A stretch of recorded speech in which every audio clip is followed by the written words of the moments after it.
Two questions, actually. That's Brazier, Monday to Thursday, 4 till 6 on GB News. Hello, I'm Patrick Christie's. And I'm Mercy Moroki. Make sure that you join us Monday to Thursday, 10 a.m. until midday, right here on GB News for To The Point. We're not afraid to talk about the topics that matter to you or the big topics that always matter. We cover absolutely everything, from the breaking political stories of the day to law and order, what's going on in the channel. We're not afraid to hold people to account. We always make sure we include your views on our show. Indeed, if you're thinking it, you can guarantee that we're saying it. So make sure you join the conversation with us, 10 a.m. until midday, Monday to Thursday, for To The Point on GB News. I'm Dan Wootton. Join me Monday to Thursday from 9 to 11 for the feistiest and most fun news debate on TV, where free speech reigns. I'll bring you a sharp take on the day's biggest stories, bombshell newsmaker interviews, and A-list guests.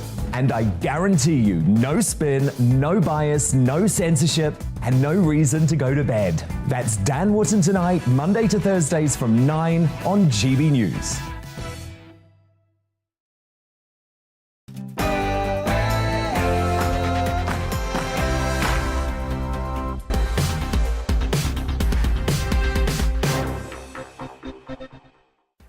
Hello there, welcome to Brazier. Some fast-paced news from 4 until 6. In the next hour, we'll bring you reaction to the news that one British national has been killed in Ukraine and another is missing. The Foreign Office confirming that news within the last hour. We'll also attempt to give you an answer to these questions. Do the pictures of Vladimir Putin shaking hands suggest, particularly amid rumours of steroid use, that he is suffering from a degenerative neurological condition like Parkinson's? I'll ask a doctor. When will we find out who the Tory MP who allegedly watched porn in the House of Commons is, and how will they be punished? The man some wise folk tipped to be our next Prime Minister will offer me a view.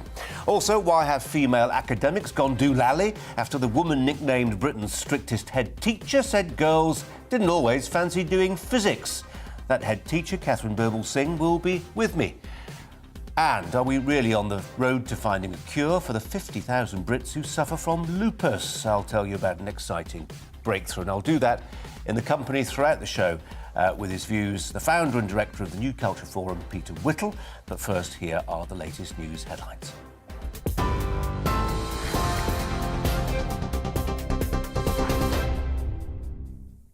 Good afternoon. Just after 4 o'clock, here are the latest news headlines. And as you've been hearing, the first British national has been killed in Ukraine. A second person is still missing. A Foreign Office spokesperson confirmed both families are being supported and they're urgently seeking further information. Meanwhile, here, a heroin addict mother has been jailed for 20 years for the gross negligence manslaughter of her 7-year-old son. Hakeem Hussein, who was asthmatic, died after Laura Heath used his inhalers to smoke crack cocaine. She admitted child cruelty. The little boy's body was found in a garden in Birmingham in 2017. He died alone after suffering an asthma attack. A man charged with the murders of 4 people in southeast London has been remanded in custody. Joshua Jack is accused of killing 3 generations of the same family.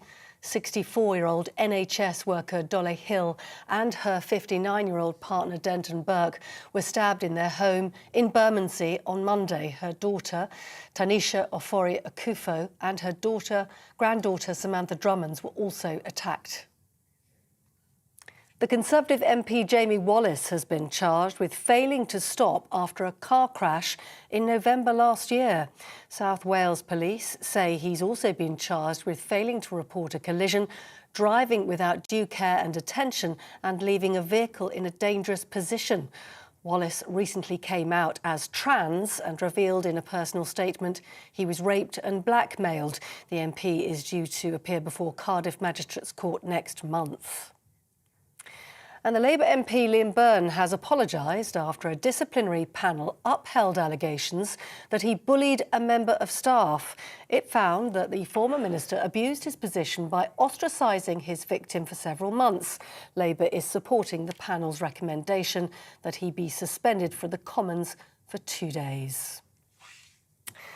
Sir Keir Starmer says the Conservative Party should take action now against the MP accused of watching pornography in the House of Commons. The Labour leader's call follows the launch of an investigation by the government chief whip. Allegations about the unnamed member were first raised during a meeting of Tory MPs. Sir Keir Starmer says members of Parliament have a responsibility to improve the working environment. We've all got a responsibility to change the culture in Parliament. If you look at the awful things that were said about Angela Rayner, the rank sexism and misogyny, and it's not just Angela Rayner, there are too many examples, too many women have experienced that same sexism and misogyny. We've all got a responsibility. That requires culture change, and culture change has to be led from and modelled from the top. The government says post-Brexit import controls on European Union goods won't be imposed this year to ease the cost of living crisis. Traders are expected to save at least £1 billion with the new approach. The government is due to publish a new plan for next year. That coming as Boris Johnson met with Swiss President Ignacio Cassis today to work on a new trade deal. And the Queen has hosted a face-to-face meeting with the Swiss president. Posing with Monsieur Cassis and his wife Paula, she was photographed without her walking stick. The monarch has returned to Windsor Castle after spending last week at her Sandringham estate in Norfolk.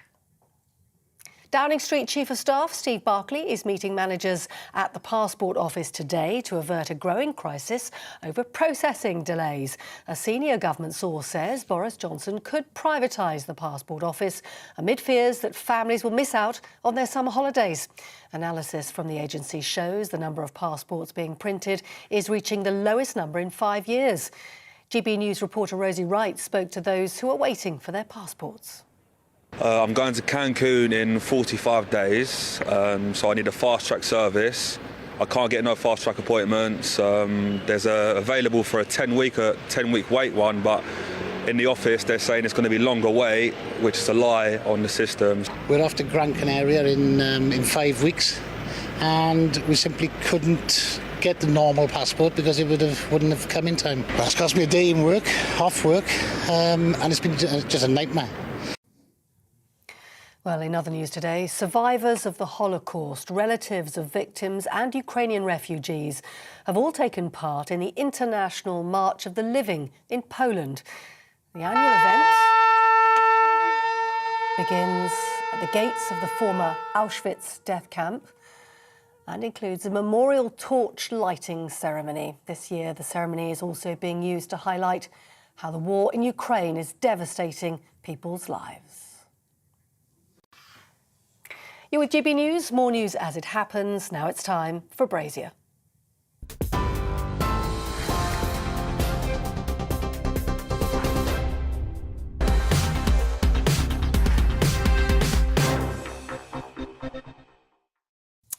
It's 4:07, and within the last half an hour, it has been confirmed that one British national has been killed in Ukraine and another is reported missing. The Foreign Office releasing this statement. We can confirm, they say, that a British national has been killed in Ukraine and we are supporting their family. But they do go on to say this: we are aware of a British national who is missing in Ukraine and are supporting their family. We're urgently seeking further information. Well, that news comes hours after the Foreign Secretary, Liz Truss, suggested that the war in Ukraine could last for a decade, as she described Putin's soldiers digging in like a cancerous growth. Well, joining me is the Conservative MP and Chair of the Foreign Affairs Select Committee, Tom Tugendhat. Tom Tugendhat, welcome to you. We appreciate your time. Your thoughts and reaction to news of a British death and a British national missing in Ukraine? Well, Colin, it won't surprise you to hear, as somebody who's lost several friends on operations, that this is not something that anybody ever wanted to hear. And I must say, my heart goes out to the families who are getting this awful news right now. And I just hope that the person who's missing is found very soon and safe and well. Conflict, which, as our Foreign Secretary indicates, or she suggests, could go on for a decade. Are we looking at a conflict that we can liken, say, to something like the Spanish Civil War, where nationals from many different countries, but yes, from the UK as well, will regularly go to fight and, yes, perish? Well, I hope what we're looking at actually is a conflict that's going to be resolved soon. You know, we're increasing massively the armaments available to the Ukrainian people. The Ukrainians have mobilized themselves extremely effectively. into a very formidable armed force, and they're demonstrating their capability in taking on what can only be described as the corrupt remnants of a once great army, which is the Russian army. They've completely torn it to pieces in the north and the northeast, and now they've pinned it down in the southeast. I hope very much what we'll see is that our support, the support of many other countries around the world in new forms of or different forms of weaponry and increasing amounts of ammunition, will mean that this war is ended soon with the Russians driven out of Ukrainian territory. Is it a realistic war aim to expect Russia to be completely ejected from Ukraine? Well, I think a realistic war aim, I'm afraid, is to leave this to the Ukrainian people to decide, because it's they who are fighting and dying for their country. It's they who are going to have to make the decision as to what is and what is not acceptable. I'm afraid it's not for me to make that call. What I think we should be doing is making sure that we support them in every way that is necessary. We make sure that they have the capability to take the actions they feel they wish to take. And then it's up to them to evaluate what the costs of those actions are. It's not up to me to do that.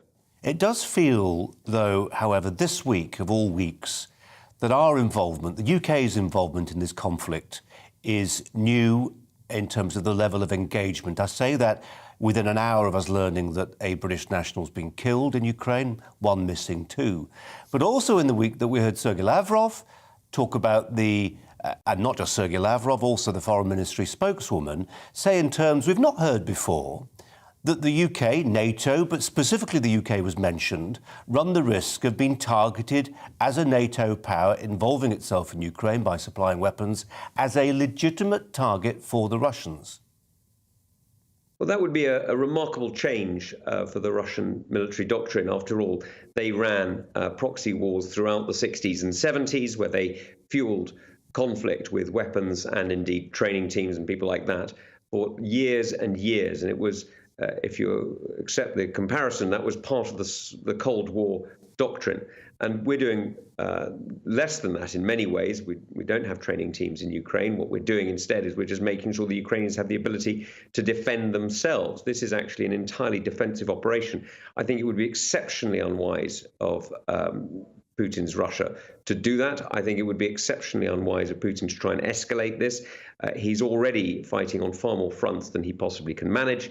And so I hope what we'll see actually is increasing sense of reality in Moscow, though I must admit, I doubt whether it'll reach quite as far as Putin, and seeing the Russians realize the true price of this tyrannical regime that has sadly murdered so many Russian young men in Ukraine.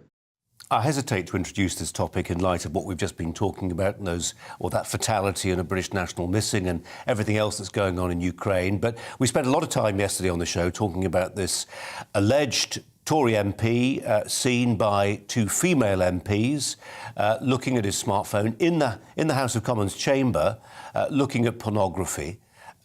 We had a very mixed mailbag about it, some people stressing the absolute and utter necessity of process in all this if somebody's career is about to be brought to a shuddering halt, but also many other people saying in any other walk of life, in any other workplace, this sort of behaviour would be absolutely intolerable. What say you? Look, I think both of those views are entirely compatible. I think it's completely unacceptable. Nobody in the workplace would think that was acceptable. There's literally nobody I can think of who would even vaguely think it was acceptable in any workplace. But you're right, it does need to be investigated. I hope that's exactly what the whips are doing. I hope they're doing it very quickly and that they'll resolve this fast, because this isn't just about an individual. This is about getting proper democratic representation into our country. We need everybody to feel that they have a place in our parliament. We need everybody to feel that they have a chance to run, a chance to serve their community, to speak up for the voices that they think matter. Now, you and I may agree or disagree with them, but the whole point of a democracy is that people are able to stand and feel able to put forward their point of view and champion it. And they don't feel that they have to stay away because they're bullied out or shamed out. And so what we need to see everybody comfortable in our parliament.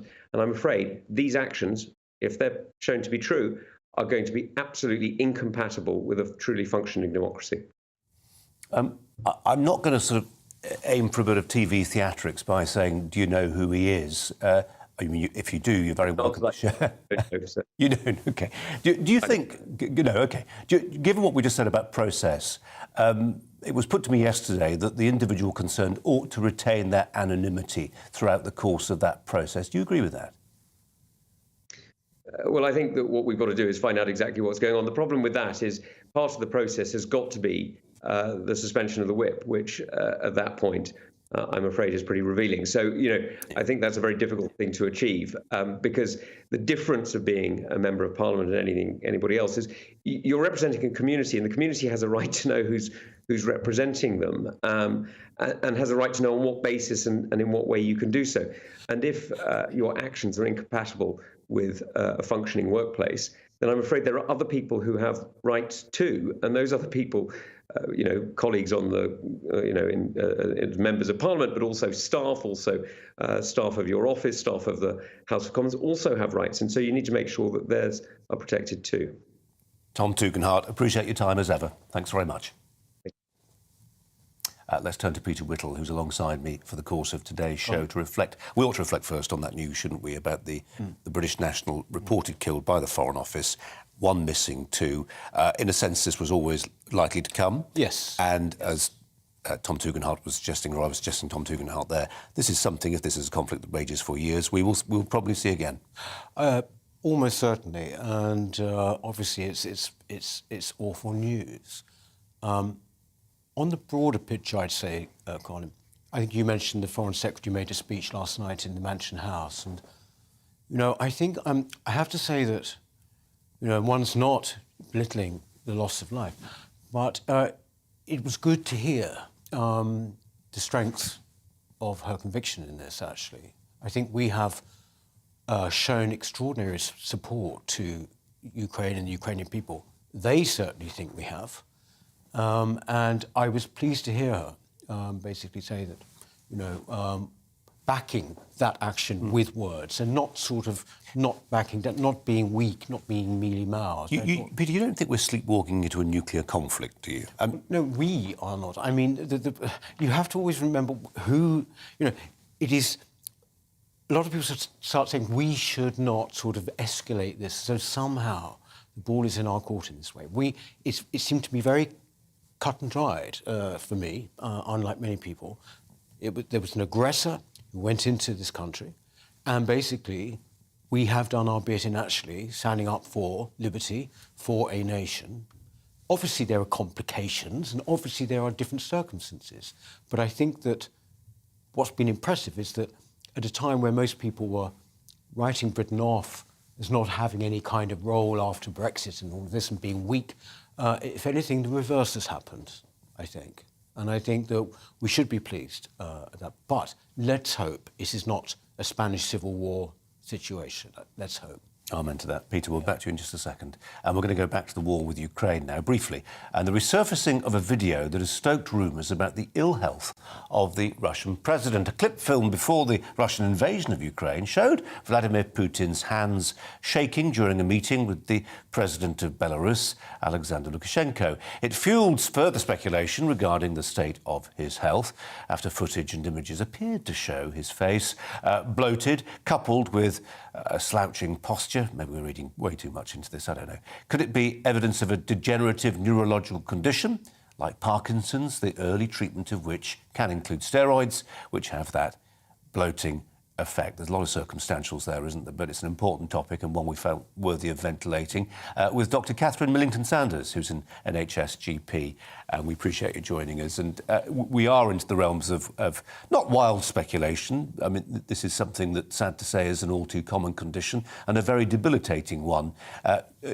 Our viewers, many of our viewers will have seen that footage. There wasn't much to go on. What do you make of it?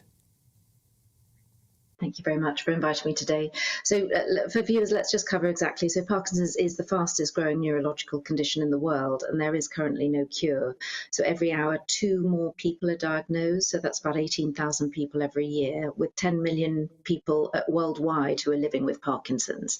So it's a really serious neurological condition that it's important to stress is very different for everybody. The incidence increases with age, but a small proportion do have early onset, being under the age of sort of 50. And men are slightly, more at risk to have Parkinson's than women. I think the really important part, it is very complex to diagnose. So there are over 40 symptoms ranging from physical to mental, and it's really impossible to diagnose with the short clips that we have actually seen. Parkinson's affects everyone very differently, and there's actually no definitive diagnostic test. So it can't really be something that you'd watch in a video clip and say this is something specifically like Parkinson's. And different symptoms are going to commonly be expressed in many people across the country, but not everybody is going to have Parkinson's disease. So I think it is definitely speculative.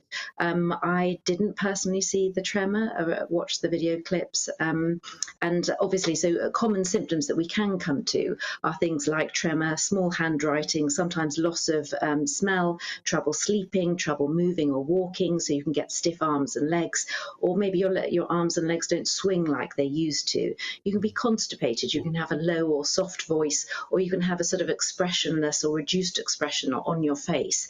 So these are quite sort of soft symptoms that you can see, and we can probably think of lots of people that we know that may have some of those, but won't. And some of them, have Catherine, some of them very high-profile public figures. I mean, in my previous life, I would often go to the Vatican in Rome. Part of my brief there was to basically wait for the old Pope John Paul II to leave us, and eventually he did, but not before he had, for years, Parkinson's. And we remember much more accentuated symptoms, the shaking, and that very, very bloated face.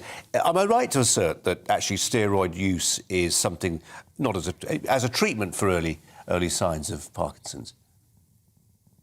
It's not. I mean, there's a range of medications, and it's not typically something that you go to first. Obviously, bloating of the face can be associated with steroids, but I don't think from any of the clips or videos that I've seen that you'd immediately jump to that by any means. So again, it's highly speculative. I understand why I would be considering different sort of symptoms, but I think it's very speculative, and it's not something you'd be able to jump straight to Parkinson's from seeing any of the footage that I've seen. We appreciate your thoughts on that. It's an important subject and, as you say, highly speculative at this stage, but thanks for your time. Peter's about to come in. Peter. Well, I was just going to say, I wonder what people want to hear about this, do you know? I mean, there's been a lot of speculation, hasn't there, about is that steroid or whether he's ill. The face is sort of bloated, but also he's much older than he used to be. We have to remember that.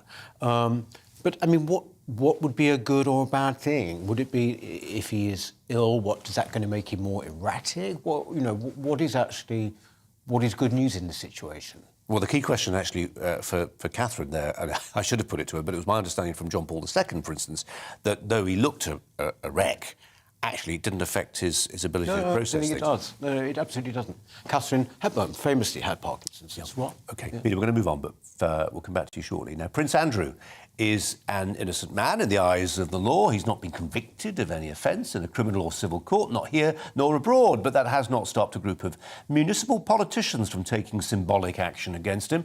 Councillors in York have removed the freedom of their city granted to Andrew in 1987 when he married Sarah Ferguson. They admit it's a kind of theatrical act, although some are also militating for Andrew to lose his Duke of York status. That can only happen through an act of Parliament, by the way, so not something in the gift of local councillors. Is this an act of posturing by those whose real target isn't Andrew but the institution of monarchy, or is it fair enough for a city to say we reject any association with someone found guilty by the court of public opinion? Let's turn to Darryl Smalley, the Liberal Democrat councillor in York, who proposed the motion to remove the freedom of the city. Councillor, welcome to you. Why did you do it? Really, I guess the latter part of the suggestion there, it was making sure that we're seen to separate ourselves from Prince Andrew and the accusations against him. And really, over the last months, it's really not been nice as a York resident, as a city councillor, having our city so closely associated with Prince Andrew, especially as the allegations came out, but then through the subsequent court case and the reaction to it. I think it is important as city councillors, we voted yesterday to remove that honorary freedom. It's the highest honour the city can bestow upon a person. Previous recipients include Winston Churchill and Dame Judi Dench. And within that company, it didn't feel right that Prince Andrew retained that title. What does this say, though, however, about process, about legal process? I said in my introduction, whatever we think of him as an individual, and I'm not alone in not thinking very highly of him, however, in the eyes of the law, he remains an innocent man. Absolutely. He remains an innocent man. And I think I did have a lot of, sympathy for the point that we had when we first proposed this motion a few months ago, that we should wait until he had his day in court. I think now, obviously, he's settled out of court. We'll never have that day. He'll never be able to put forward his case for the public to hear it. And so I think with that, we felt it was appropriate to act in the way we did. And I should also say that it was unanimous. You had Conservative councillors, Labour councillors, Greens, Independents and Liberal Democrats all voting together unanimously to remove the title. But, Councillor, what do you say to those who will argue that this is posturing? Nobody thinks worse of the City of York, the city where you're a councillor, because of the role and the type of life led by the Duke of York. It's preposterous. It's posturing. I can understand that point. I think what I would say is, as a resident of York, you're intrinsically proud of your city. You want the city to always be in the news for excellent reasons, whether it's our fantastic built heritage, the amazing people that come from York, or the brilliant things we're doing every day. And actually, in the last few months, we've dominated international headlines, the word York and our city, right across the globe, through our connection with a man who has serious accusations against his name. And so I think for that reason it was right that we act, and I am, and multiple councillors, including one of York's MPs, also is calling on Parliament and the Royal Household to remove that dukedom as well. Councillor, are you a fan of monarchy, the royal family? Would you off with their heads? No. I think I'm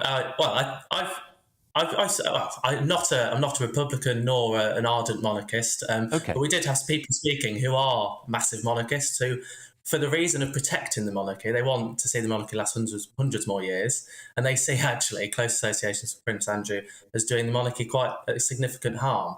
And so, and obviously people on the other side coming to our agreement as well. So I think it's not something that really divides along Republican or monarchist lines, and especially for residents of York, it's important that we stand up for our city. Interesting, really interesting. I thought we'd catch you out. I thought you might be a secret Republican, but no, very honest. Councillor, thanks very much indeed. Coming up, could we be on the verge of another U-turn from this Conservative government? The Chancellor, Rishi Sunak, is said to be considering introducing a windfall tax on oil and gas firms, months after dismissing the idea. Break next.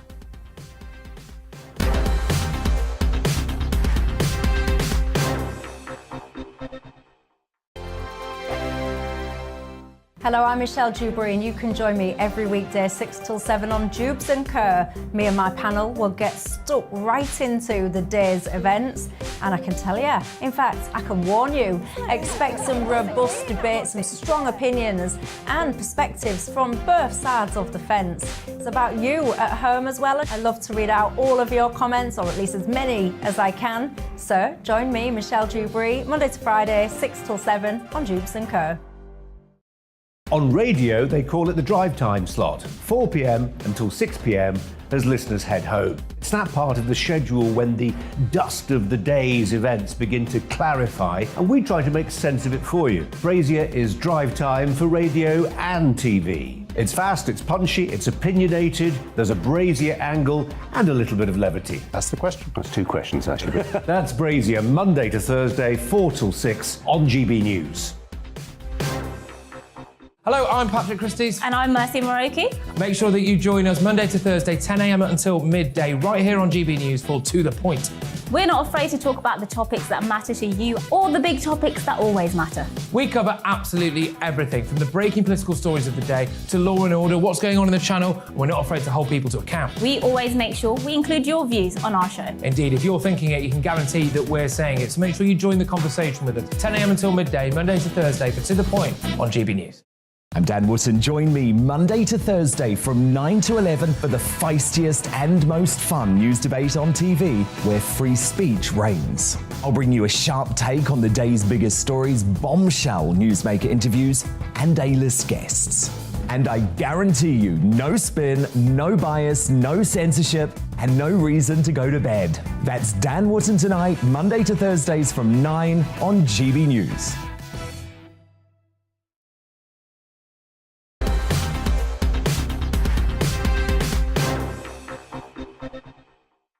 Well, as folk up and down the UK continue to struggle with the cost of living crisis, big rise in energy bills in particular, the Chancellor is said to be considering a U-turn on introducing a windfall tax. Rishi Sunak had previously ruled out the tax on oil and gas companies, but says it's now something he would look at. He said this in an interview with Mumsnet. We get interviews from different parts of the media spectrum these days, didn't we? So, Mumsnet interview, Rishi Sunak, he said he'd look at this unless big energy companies use their profits to make the UK less reliant on foreign power. So he's not doing it as a tax grab, he's doing it almost as a threat to make sure they invest in presumably things like renewables. Let's turn to a research associate and head of regulatory affairs at the Institute of Economic Affairs, who is Victoria Hewson. Victoria, welcome to you. There's strong arguments against windfall taxes. When it happens, they can do less things, pay fewer dividends into my pension fund, maybe yours too. They can pay their staff less, they can expand less.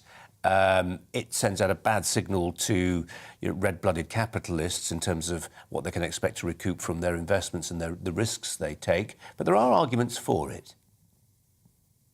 Well, the arguments for it are not particularly as compelling at all as the very good points you just made for reasons why it's not a very good idea. Obviously, the main, I suppose, reason in favour of it is that the government is a bit strapped for cash and it would quite like some more revenue, potentially to redistribute to people who are suffering in the cost of living sort of crisis that we seem to be living through. But I suppose my issue with that is perhaps rather than jumping about from one panicky measure to another, it would be better to address the cost of living issues at their root cause. So rather than trying to give people more money so that they can pay for the things that are all much more expensive, how about some action to actually ask why things are so expensive? How about some action from the Bank of England on interest rates? My colleagues in the Shadow Monetary Policy Committee have called today for the Bank of England to take some serious action there. And also in the energy markets themselves, the reason why energy is so expensive at the moment is partly due to the increases in wholesale prices. That clearly is in some ways benefiting these energy companies. But the real windfall is actually going to the renewables generators who are receiving all of these subsidies, and their prices are also being equally inflated by the general supply crunch in global markets.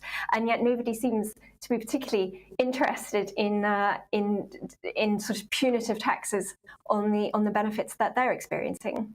And presumably, Victoria, you'll know better than I will that the big energy companies are already paying towards a green levy. They're already helping the economy make this transformation to more renewables. That's already baked into their figures. Well, and indeed, the oil and gas companies in the North Sea already do pay a sort of windfall tax, if you will, every year on extraction from the North Sea oil and gas fields. So they're already taxed more than other businesses. And that's before we even include the green levies that we all pay on our energy bills. And also, the oil and gas sector, the energy sector in general, especially the big global oil and gas companies, are investing probably more than anyone else in transitions to green and low carbon energy sources. So I'm afraid that hitting them with arbitrary, politically driven taxes is pretty bad form and will discourage investment. And also other industries will be looking at this as well, thinking, is the UK a stable, predictable environment for tax and regulation? I'm afraid these sort of policy suggestions suggest that it's perhaps not. I guess the only saving grace is, did the Chancellor make these comments about the possible U-turn, perhaps in a bit of a mauling by the mums on Mumsnet, and felt like he needed to say something with his back to the wall on their questioning. He wouldn't be the first person to panic in the face of the Mumsnet mauling. Victoria Hewson, appreciate your time. Thanks a lot. Peter Whittle's alongside me. You're a red-blooded capitalist, aren't you? Yes, I don't think the market can do absolutely everything. I mean, I have to say, so I wouldn't say I'm a free market fundamentalist, but interesting about this, it's always taxes, more taxes. And it seems, I think that in Britain now, the tax burden generally is the highest that it's been since the 1950s. I mean, when you take all of them. Well, I can't, if the overall aim is to make us less reliant on energy from, abroad, for goodness sake, why can't we just get fracking? I mean... Not the answer to everything, though, is it? Well, no, it's not, but it's certainly at the moment. I mean, we didn't in the end, but we were pouring concrete down them. Yeah, I was down. This is ridiculous. I mean, we're sitting on all of this stuff. Surely that's a more positive thing rather than just putting taxes on things, I think. OK, Peter, for now, thanks very much. I am red-blooded, though. No, most of us are, actually, if you cut us and you'll see what is red blood. After the break, why have female academics gone doolally after the woman nicknamed Britain's strictest head teacher said girls didn't always fancy doing physics?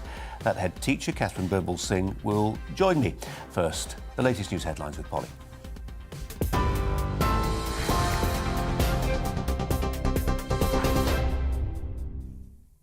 Colin, thank you. The top stories this hour. The first British national has been killed in Ukraine, while a second is missing.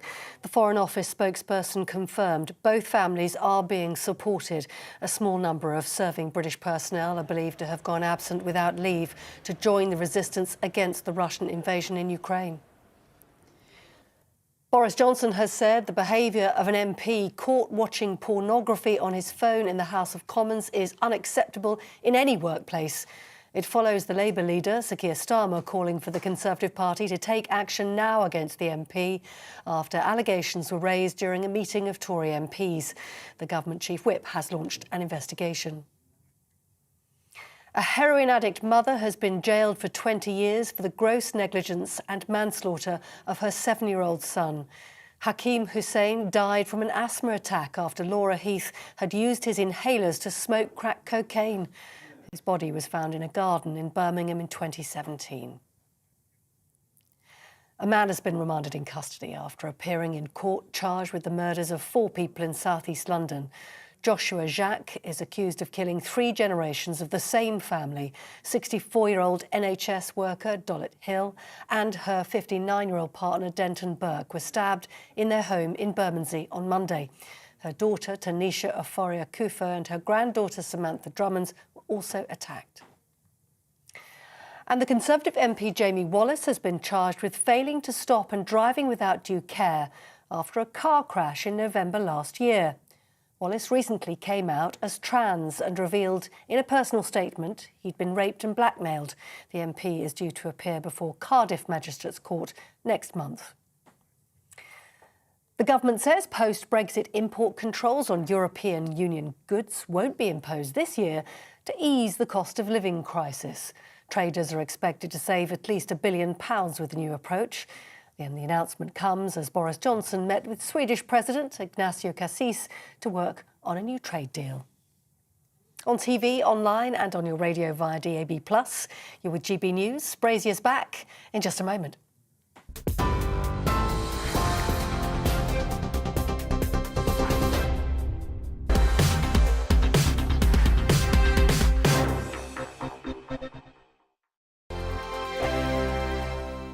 Hello, I'm Michelle Dewberry, and you can join me every weekday 6 till 7 on Jubes and Kerr. Me and my panel will get stuck right into the day's events, and I can tell you, in fact, I can warn you, expect some robust debate, some strong opinions and perspectives from both sides of the fence. It's about you at home as well. I love to read out all of your comments, or at least as many as I can. So join me, Michelle Dewberry, Monday to Friday, 6 till 7 on Jubes and Kerr.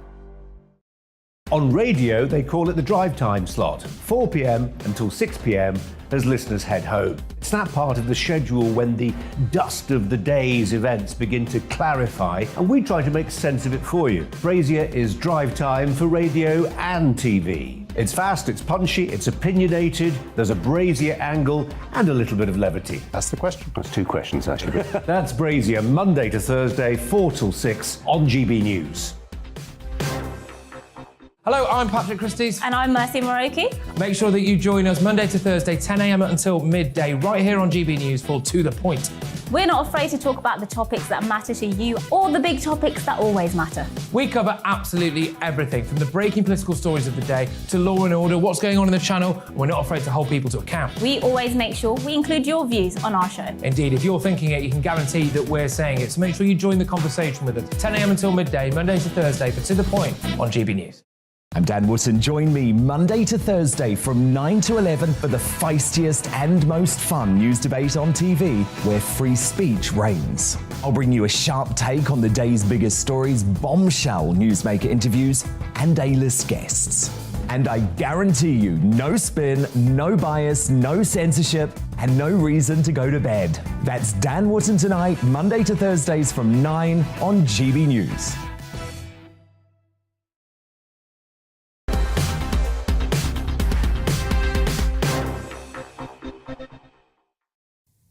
It's nearly 20 to 5.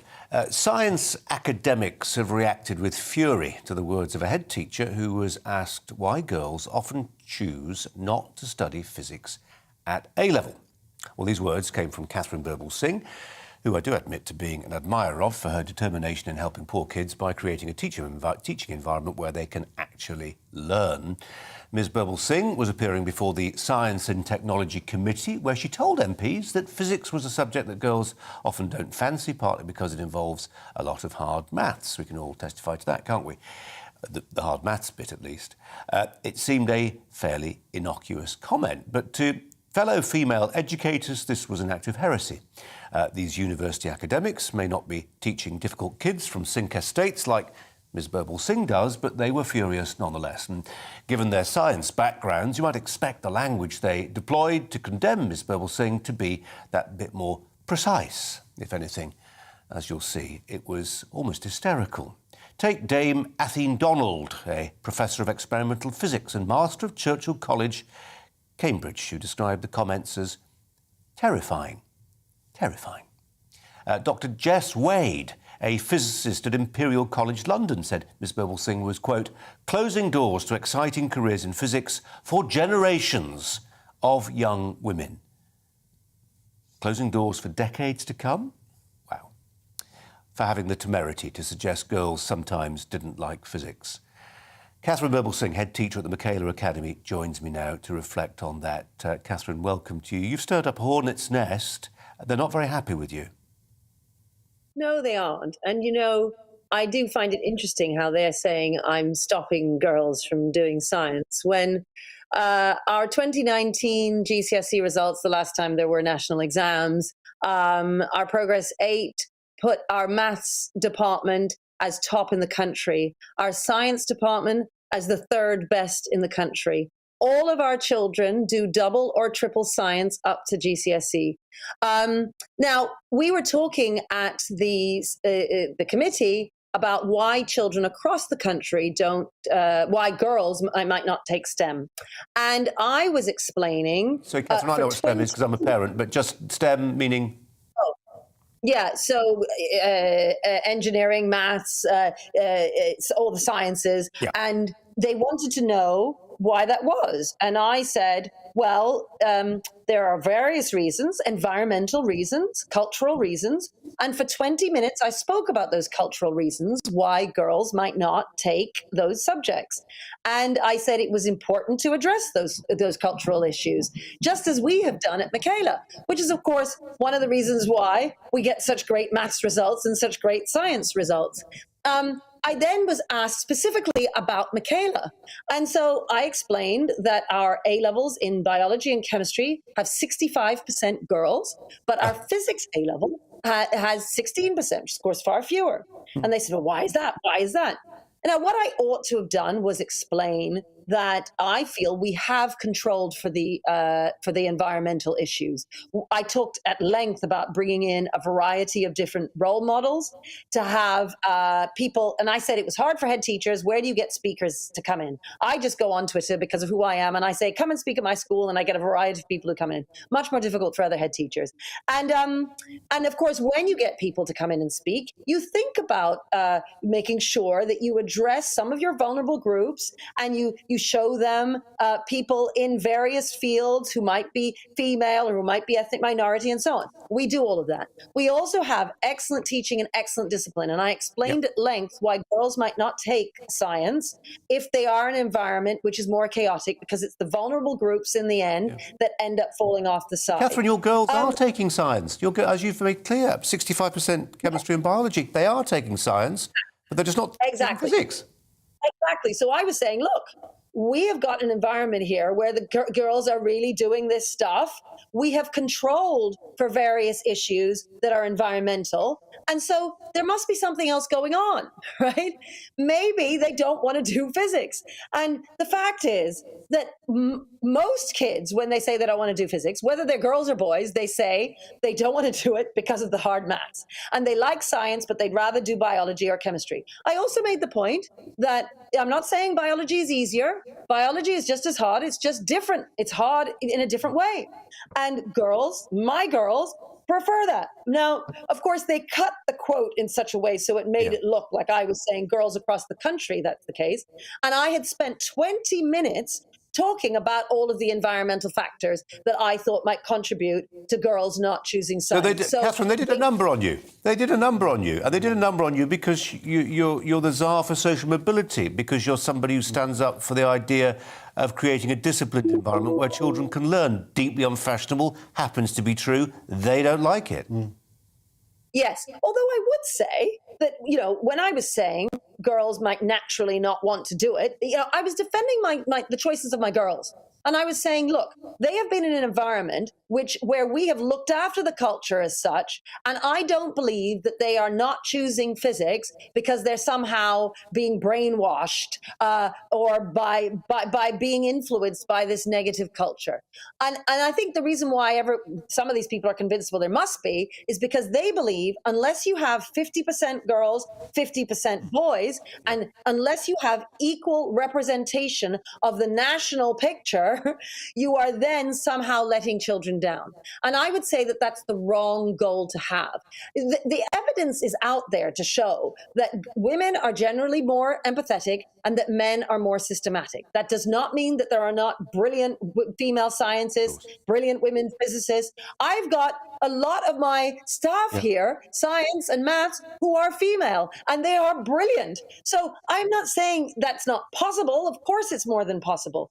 What I was saying was, well, they don't want to do it, and perhaps, given that we have controlled for all the environmental reasons, perhaps they genuinely don't want to do it because women are more empathetic.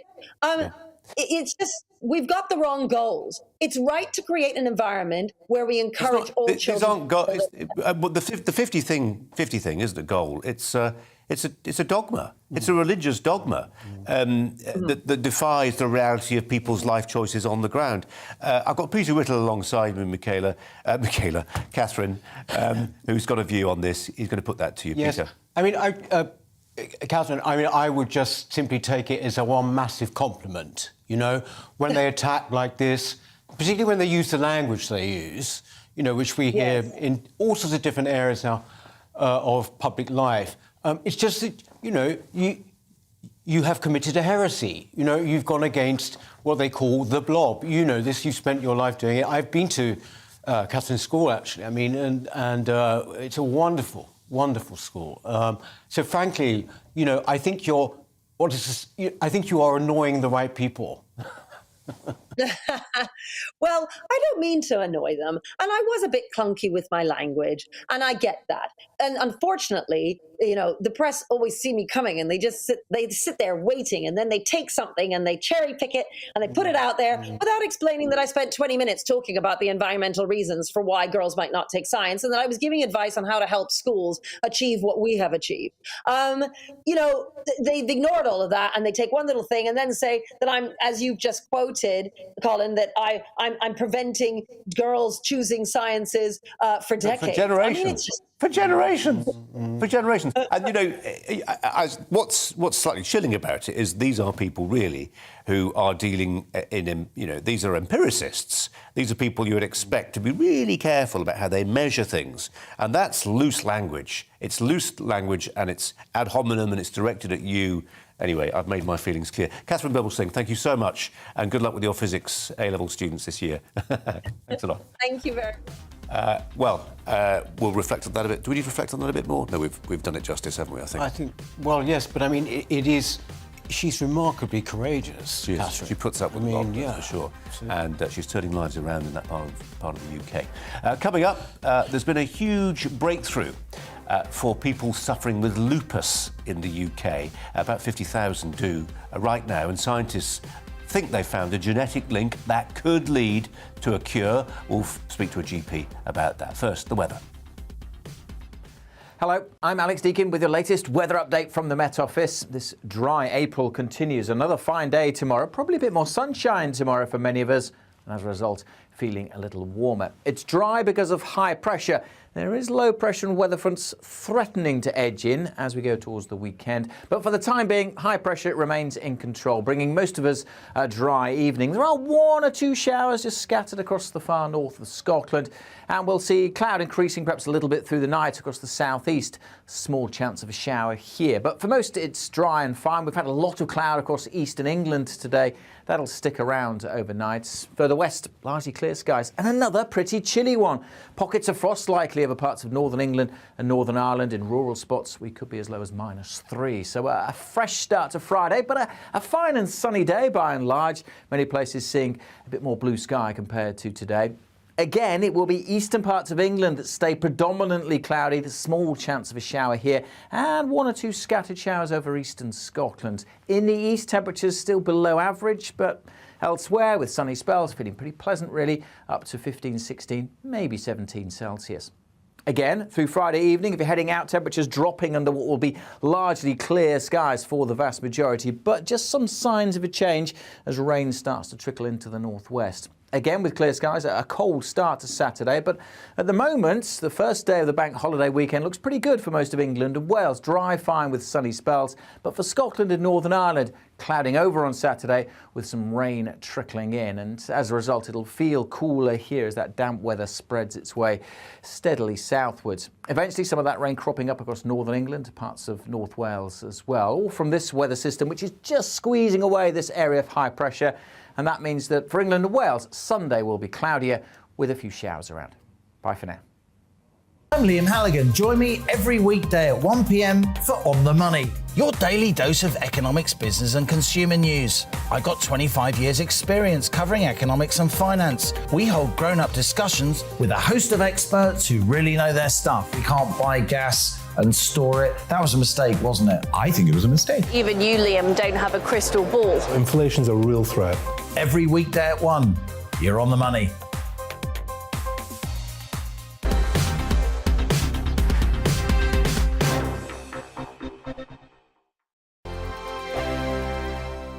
Hello, I'm Michelle Dewberry and you can join me every weekday 6 till 7 on Jubes and Kerr. Me and my panel will get stuck right into the day's events, and I can tell you, in fact, I can warn you, expect some robust debate, some strong opinions and perspectives from both sides of the fence. It's about you at home as well. I love to read out all of your comments, or at least as many as I can. So join me, Michelle Dewberry, Monday to Friday, 6 till 7 on Jubes and Kerr.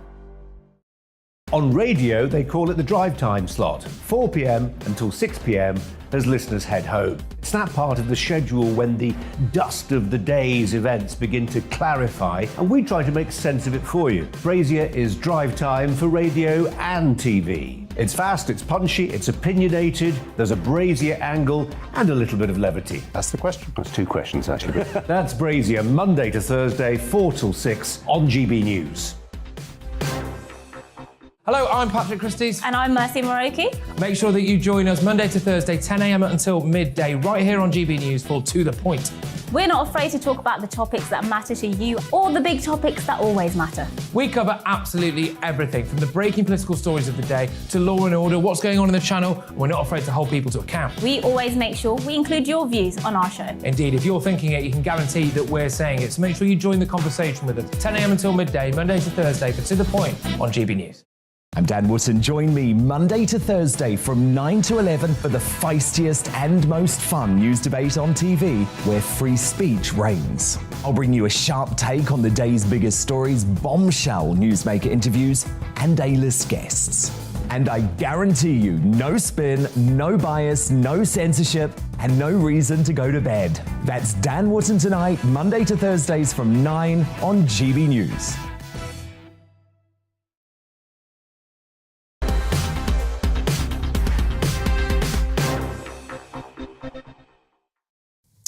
So much grim news around today. Here's a hopeful story, not necessarily a cure, but something that's moving in the right direction. New hope, then, for around 50,000 people in the UK who suffer with the autoimmune disease lupus. Scientists say they've found a mutated gene that drives the condition, leading to hopes of a breakthrough for potentially even a cure. Lupus, a long-term condition, which amongst other things causes joint pain, skin rashes, and as I say, has no known cure. Let's turn to NHS GP, Dr Amos Ogunkoya, who can reflect on this for us. Doctor, welcome to you. 50,000 or so people with lupus in the UK, and pretty debilitating. How's it currently treated, and how does it present? Hi, Colin. Thanks for having me on. So, the medication we have for lupus at the moment isn't really the best because we haven't had a new medication for it for about 60 years. And it pretty much works in the same system whereby it dampens down the immune system. And because of that, it has a lot of downstream effects which weren't intended. So this news is really exciting because with this new protein that they've discovered has an effect on lupus, we can now look forward to the future to see a new target for the medication. And that would be some kind of gene therapy, would it, in the future? Yeah, not necessarily. Sometimes it could be as simple as finding medicines that we already have that now target this protein. It gives us multiple directions of treating lupus. I'm just looking at the write-up on this, and it's the Francis Crick Institute. And it just feels really, Doctor, that we're getting more and more coming out of genetic research now. I mean, I know it's no silver bullet, but, you know, unpacking these genetic codes takes a lot of time, a lot of computing power. Are you beginning to see everyday treatments, you know, as a family doctor, that stems back to the Francis Crick Institute and places like it? Absolutely. I mean, when it comes to my patients, I tell them that genetics and personalized care based on, like you were mentioning, gene therapies and new gene therapy that is individual to them is the future. And yes, the Francis Crick Institute it's basically produced so many good things for medical healthcare. And what we're looking back on is the fact that a lot of the diseases that we thought were incurable, we now know have a genetic component. And just on the point about, you know, somebody walking through your door, you diagnosing them with lupus and having to fall back on treatments which are, you know, a treatment which is 6 decades old. Yeah. I mean, that's not a rate of progress we've come to expect from modern medicine. Yeah, it's not. It doesn't say that these treatments aren't good. They are good and they do help lots of people, but unfortunately for lupus, because of the way it progresses, a lot of the patients come to the end of the road with these medications earlier than other autoimmune conditions. Amos, really appreciate your time. Thanks as ever. Thanks a lot. Thank you so much. Let's turn to Peter Whittle to reflect on the stories we've been doing this hour. And we're going to start at the top of the next hour, obviously, with the news from the Foreign Office within the last hour or so that a British national has died. They're not saying whether fighting with Russian forces, that's our assumption, but also another British national is missing. It feels like an unhappy punctuation mark, but in the story of Ukraine, but one that was coming. And it might well be that we have many more like this, actually. I mean, if this carries on, as has been suggested by the Foreign Secretary, for a matter of years, then, of course, you've got a sort of Spanish Civil War scenario possibly there, and you're going to have more of this sort of thing. But I think that, as I said earlier, I think, frankly, this country should be proud, actually, of the way it has supported Ukraine. Not just, actually materially, but with words too, strong words. And I think that it's apparently the case that we are absolutely, thought of as being heroic there, actually, for the way that we actually have put our money where our mouth is. It seems to me, we haven't got very long left, but reflect on this, because it's about as important as a story can get. Yeah. It seems to me that somebody somewhere, perhaps a collection of people over the last 5 or 6 weeks, have made a really big strategic call. They've decided that the Joe Biden decision of which was not to send fighter jets to the poles and get involved in Ukraine, that was a mistake. It was inviting further aggression from the Russians. So actually, we've decided to stand up, to really stand up, and we're getting a lot of bluster from Moscow. Sergei Lavrov specifically pointing the finger at the UK. Foreign Ministry spokesman too. Nuclear weapons have been invoked, which is, a terrible thing, even to threaten them. But it feels like we are preparing for a major standoff, even if it's just rhetorical. Yes, but, I mean, if I can evoke the name of Thatcher, I think that Thatcher would have been quite proud, for example, of what the Home Secretary said last night. This idea... Foreign Secretary. Yes, sorry, Foreign Secretary. That somehow, that basically we should actually up our support and, and basically be completely and utterly solid behind them. From what it's worth, I understand that Washington actually has sort of changed its tune about Britain as a result of the way we've behaved over Ukraine. That, they're actually admiring of it, rather embarrassed by their own, reaction to it. And, in fact, it means that Britain is being seen in a slightly different way than maybe what many people thought when we left the EU. Peter Whittle for now. Thanks very much indeed, Peter. It's coming up to 5 o'clock.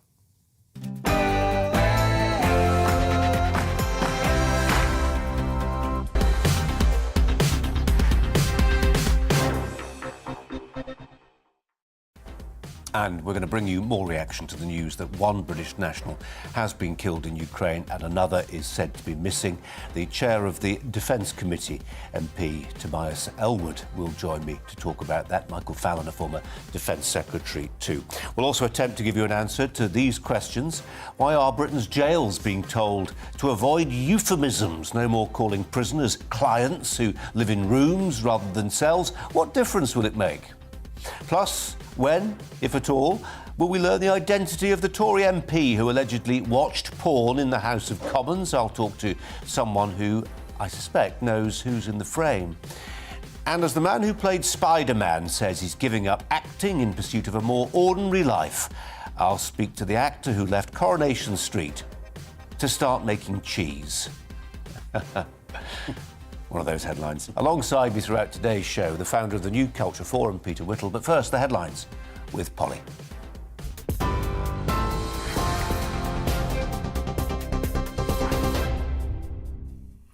Colin, thank you. The top stories this hour. The first British national has been killed in Ukraine while a second is missing. A Foreign Office spokesperson confirmed both families are now being supported and they're urgently seeking further information. More on that as we get it.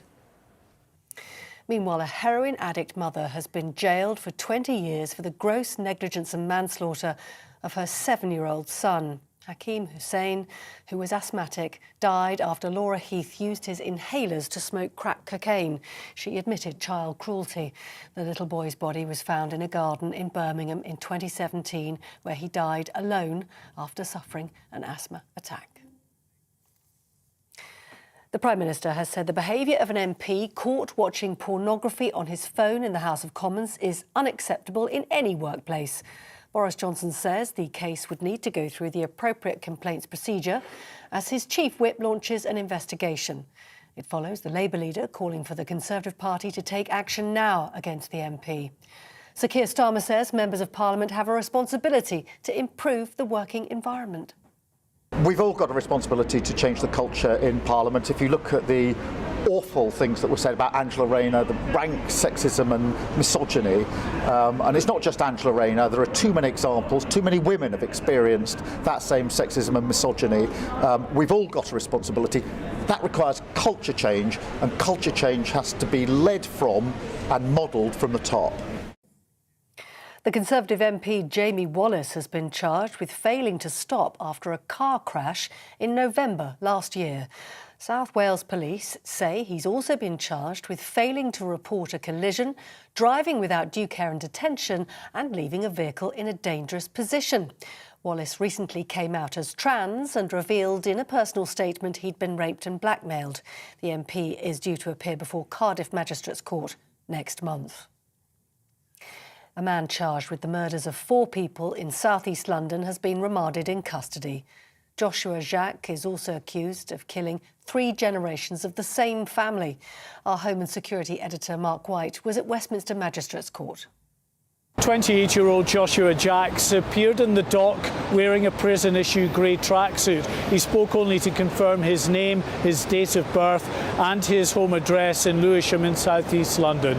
He faces 4 counts of murder, of murdering 64-year-old Dollet Hill, her partner 58-year-old Denton Burke, Miss Hill's daughter Tanisha Drummonds and granddaughter Samantha Drummonds. The 4 victims were found inside a property in Bermondsey in the early hours of Monday morning. Joshua Jacques has now been remanded back into custody. He'll appear again, this time at the Central Criminal Court, the Old Bailey, on the 3rd of May. In other news today, agency workers hired by P&O ferries to replace sacked staff do not know how to use life-saving equipment. That's according to the Maritime and Coast Guard Agency. It's found 23 failures on the Spirit of Britain, including a lack of familiarity with emergency equipment such as life jackets and flares. It also found rescue boats were not being properly maintained. The Spirit of Britain was detained following an inspection just over 2 weeks ago before being cleared to sail.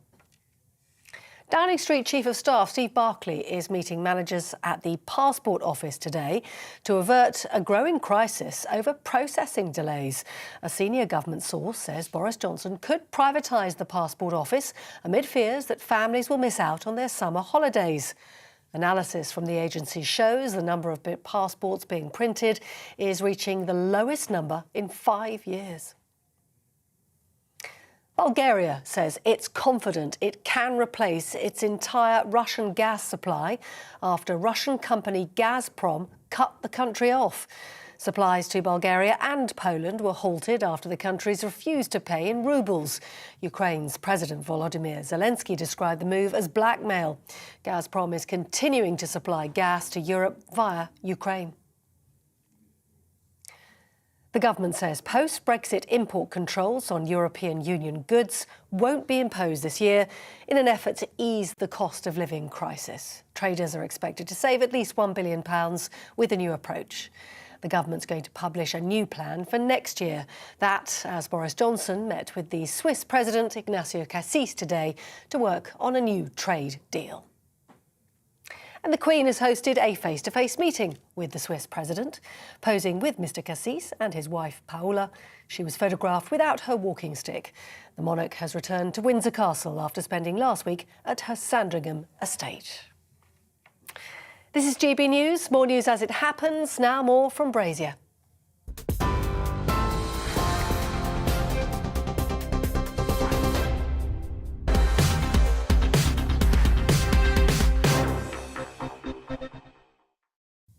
Six minutes past 5. We were hoping to speak to Michael Fallon, former Defence Secretary, and Tobias Ellwood, the MP, and we're going to talk to them about the news that's come through in the last hour or so from the Foreign Office that a British national has been killed in Ukraine and a British national is missing in Ukraine. The suggestion is not been confirmed, fighting Russian forces. As soon as we have those lines up and running, we'll talk to them about that story. But in the meantime, we're going to talk about another one that was gripping us, certainly yesterday. And on yesterday's show, my guest and I both projected that by this morning we would almost certainly know the identity of the Conservative Party MP who stands accused of watching pornography on his smartphone in the House of Commons. Parliament isn't known for its ability to keep secrets, and the internet amplifies any disclosure. Well, that said, whatever the name, it's not yet in the public domain. But we're told that Tory whips have been in touch with the MP, and the allegation has been sent to Parliament's standards watchdog. Is that where the matter rests for now? I'll be asking Peter Whittle, who's my studio guest, shortly about that. But first, we go to Christian Calgie, senior reporter at the political news website Guido Fawkes. Christian, welcome to you. If I say to you, do you know who it is? You can answer that question, but I don't want you to share the name, lest we both end up in a libel court. Do you know? I don't know for certain, no. But as you know, I think if I knew, then I certainly wouldn't broadcast it here. You're quite right to tiptoe around the specifics there. I'll give you my email address, Christian. We'll chat afterwards. But I think it's a wider thing, isn't it? I think if anyone knew, it would be the sort of thing to break instantly. I doubt it would be the sort of thing to hold for one of the morning front pages. So the MP in question could be rest assured that for now, technically, there's a level of anonymity there. And just on that point about anonymity, it was put to me yesterday that if we are to have a fair and reasonable process here, and I think we're probably both great believers in process and giving things their due proportionality, we're talking about something here which, if it could be established, and well, we probably shouldn't say whether it can be or not, that the House has been brought into disrepute, this is probably the end of somebody's hard-fought political career. So the stakes are high, and therefore this process has to be thorough. And it was put to me yesterday that if we are to have that proper process, the individual we're talking about needs to retain their anonymity. Well, I think that's true. I also think that's true in almost all of these cases, because even though as a society we're getting better at handling these sort of HR complaints, we're getting better at listening to the victims and doling out justice, there is also, I think, a move in many of these cases to sort of act first, ask questions later. And, in many of these cases, the person is found to be innocent. And they've had their reputation dragged through the mud beforehand because obviously there's a media circus. We're all very keen to know who it is, although that's not necessarily compatible with helping the judicial process here. I think it should probably remain anonymous. I'd be gobsmacked if it did all the way through this process, although the independent complaint scheme that it's now seeing its way through is quite a lengthy one, and I imagine there's quite a few people involved, so there's many opportunities for leaks. Yeah, I mean, I suspect we're aligned on this one, Christian. I like the idea of an MP ultimately being sanctioned by the people who put him, his constituents, the people who put him in office. I'm not sure I'm always very comfortable with, quangocrats judging whether somebody's a fit and proper person to be an MP anymore. That said, this is a really sharp reminder that stuff goes on the parliamentary estate which frankly would not be tolerated in any other walk of life. If I walked through my newsroom now, maybe if you did the same and saw somebody on their phone looking at porn, you'd tap them on the shoulder and say, just stop it for heaven's sake, and maybe you'd take it even further. I don't know. Is part of the problem there that there are a set of rules that are applying to Parliament that frankly need changing? And I'm thinking in particular of the booze element. I don't know whether the person who was doing this had had a drink. It's certainly not inconceivable, and it's certainly been a problem before. Well, this is a debate as old as time. To what extent should Parliament reflect a quote-unquote modern workplace?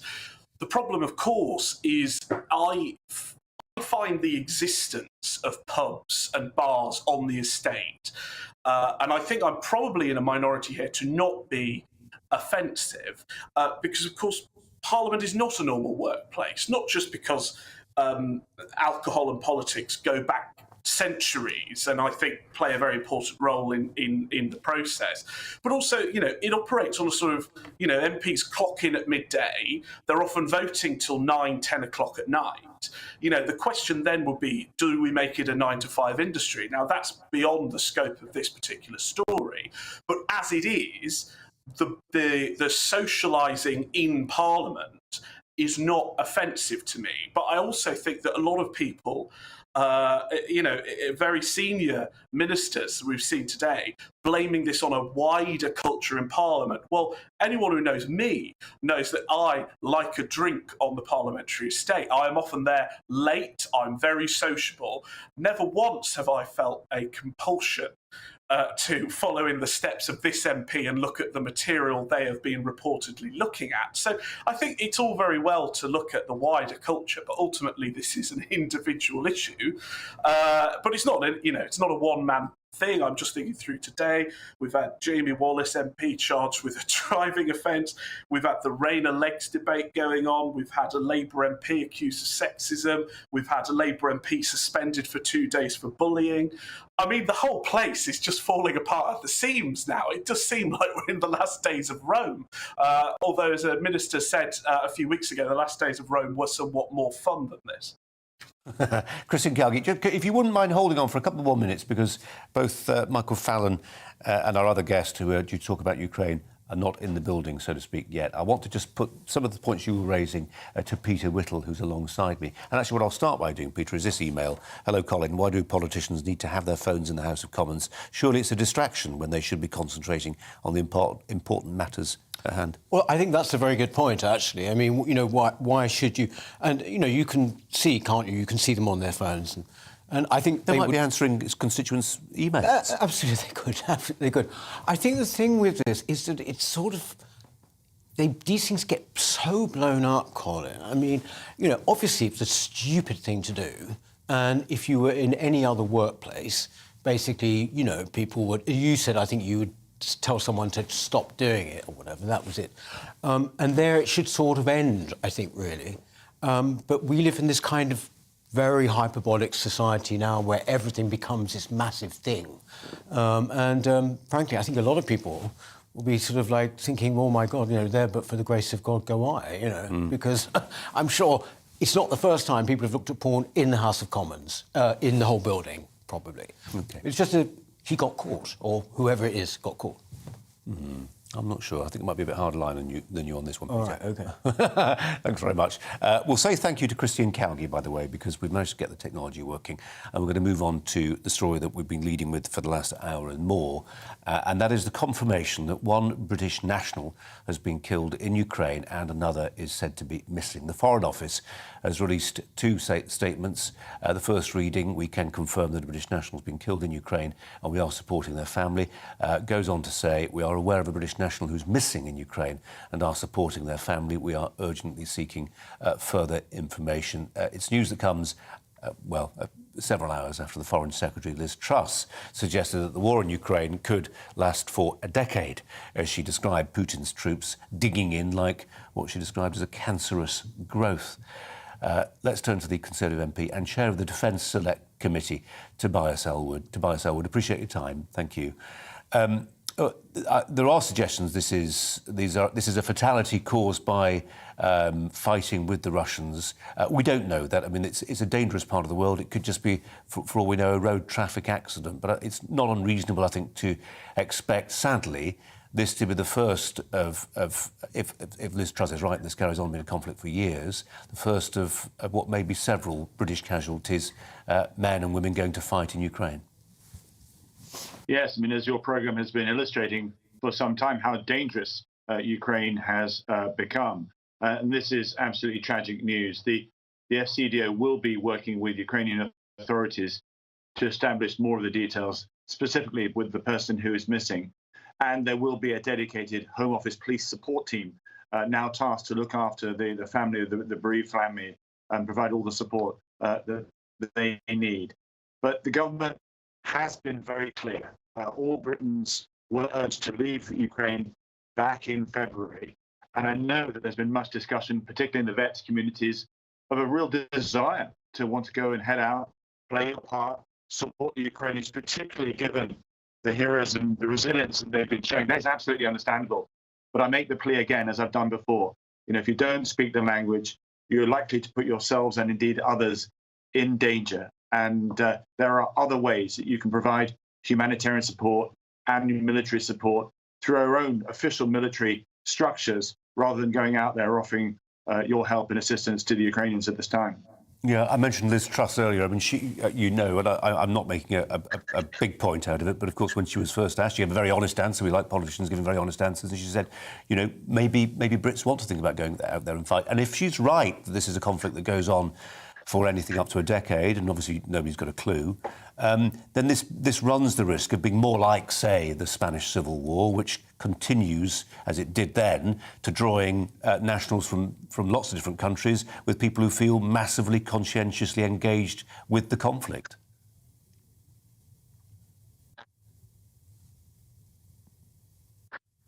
Hi, Tobias Elwood, can you hear me? Okay, what happens in Ukraine? I can hear you, yes. Can you hear me now? Yeah, sorry, go on. There was just a delay on the line.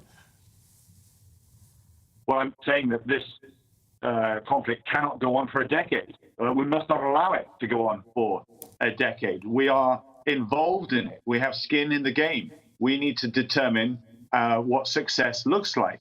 And it was clear today from what Liz Truss is now saying that it is the full removal of Russia from Ukraine in its entirety. That gives us clarity on what our mission should be, what our tactics should be, what equipment we require, and how we should train the Ukrainians. That must be the focus, and that we must do. We must do a year, not over a decade. We need to make that very, very clear. If we allow this to drag on, it's our own fault. Tobias Elwood, we just got a crackly line there, but we got the gist of what you were saying. We appreciate your time. Thanks very much indeed. Thank you. We're going to move on now. Prince Andrew, we were talking about Prince Andrew in the last hour. Prince Andrew is an innocent man.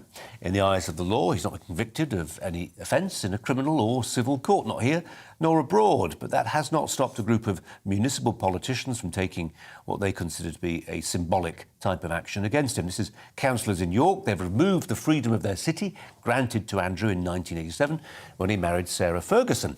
They do admit it's a kind of theatrical act, although some are also militating for Andrew to lose his Duke of York status. That can only happen, by the way, through an act of Parliament, so not something in the gift of local councillors. Is this an act of posturing by those whose real target isn't Andrew, but the institution of monarchy, or is it fair enough for a city to say, we reject any association with someone found guilty by the court of public opinion? Rafe Hadel-Mancu is joining us now to reflect on this royal commentator alongside Peter Whittle, who he knows. Very well. Rafe, hello again. Rafe, what do you make of the idea of stripping away associations with York from the Duke of York? Well, look, everything you said is completely correct. He is innocent. He hasn't been found guilty in a court of law, but he has reached a settlement with his accuser. And, of course, we do know that he has questionable taste in his associations with paedophiles, alleged paedophiles and criminals. So I can quite understand why York City Council made this decision unanimously, albeit with two abstentions, because, freedom of the city, honorary freedom of the city, is the highest honour a city can bestow, but it's a reciprocal honour, because not only do they honour the individual's acceptance honours the city, and they can then bask in the glow of that association with towering figures in the case of York, like Winston Churchill and the Duke of Wellington. And I don't think anybody can say that York is benefiting now from its association with the Duke of York. But he will continue being the Duke of York. It's inconceivable there would be a parliamentary act to remove that. Yes, absolutely. I mean, the Labour MP for York Central and various councillors have called upon him to relinquish the title, for the Queen to revoke it. Neither of those things are possible. As you said, only an act of Parliament can remove this. The last time that was done was in 1917 with the Title Deprivations Act, which was an act to remove dukedoms from various German princes who had been given it. And obviously, given the Great War was on at the time, it wasn't very good for morale or propaganda purposes to see that. You can remove knighthoods. Sir Fred Goodwin, some people will remember, the former head of RBS. Yeah. Exactly. He brought the bank into near collapse, and so he had his knighthood stripped, allegedly. Not the knighthood being stripped allegedly, but the banking crisis allegedly. But yes, it's a different kettle of fish entirely for peerage titles. Dukes, earls, marquises, viscounts and barons are a very different creature. Peter, what should Prince Andrew do for the rest of his life to cause the institution of monarchy the least possible trouble? It's 2 words or a long answer. I would say, why can't he just use his judgment, which is under question, obviously, and just, in a dignified, as much as possible, in a dignified way, just make himself totally absent. I mean, we've talked about this, but, at the Prince Philip's memorial, there he was right in the middle. No one was saying he shouldn't have been there, but what was he doing right there in the middle of it? And I'm thinking of the Platinum Jubilee coming up. I mean, he should just make sure he's not around to basically spoil what should be an extremely happy and triumphant time. So in answer to your question, he should just sort of become a, non-public person. So, yeah, I mean, it's hard to do in a world of smartphones, isn't it? Unless you're going to salt yourself away at the middle of an estate far from any roads. Is he playing along, Rafe? Do you know? I mean, there was a suggestion at the memorial service that Peter was referencing there that he inserted himself into the theatre of it. Yes, no. I think from what I can see and have heard, there was a great deal of angst about this. Prince William and Prince Charles were very, very upset that he had taken such a prominent role. But of course, the Queen also regards him as her favourite son. He was. That's always asserted that, isn't it? How do we know? Well, we do know. Firstly, she was much older when she had him. She was much more comfortable in her role as mother, much more experienced, and also much more comfortable being Queen. And so she had a lot more time to devote to him than she had done with Prince Charles and Princess Anne. OK. Actually, remember that Andrew was, in fact, very popular in the 80s, wasn't he? People forget that. He was a real hero, wasn't he? Not just the Falklands, but the whole so would Duran, but they're not around. True. As he never stops reminding us. Yes. Brilliant. We're going to draw this one to a halt before we say something really daft. Rafe, thanks very much indeed.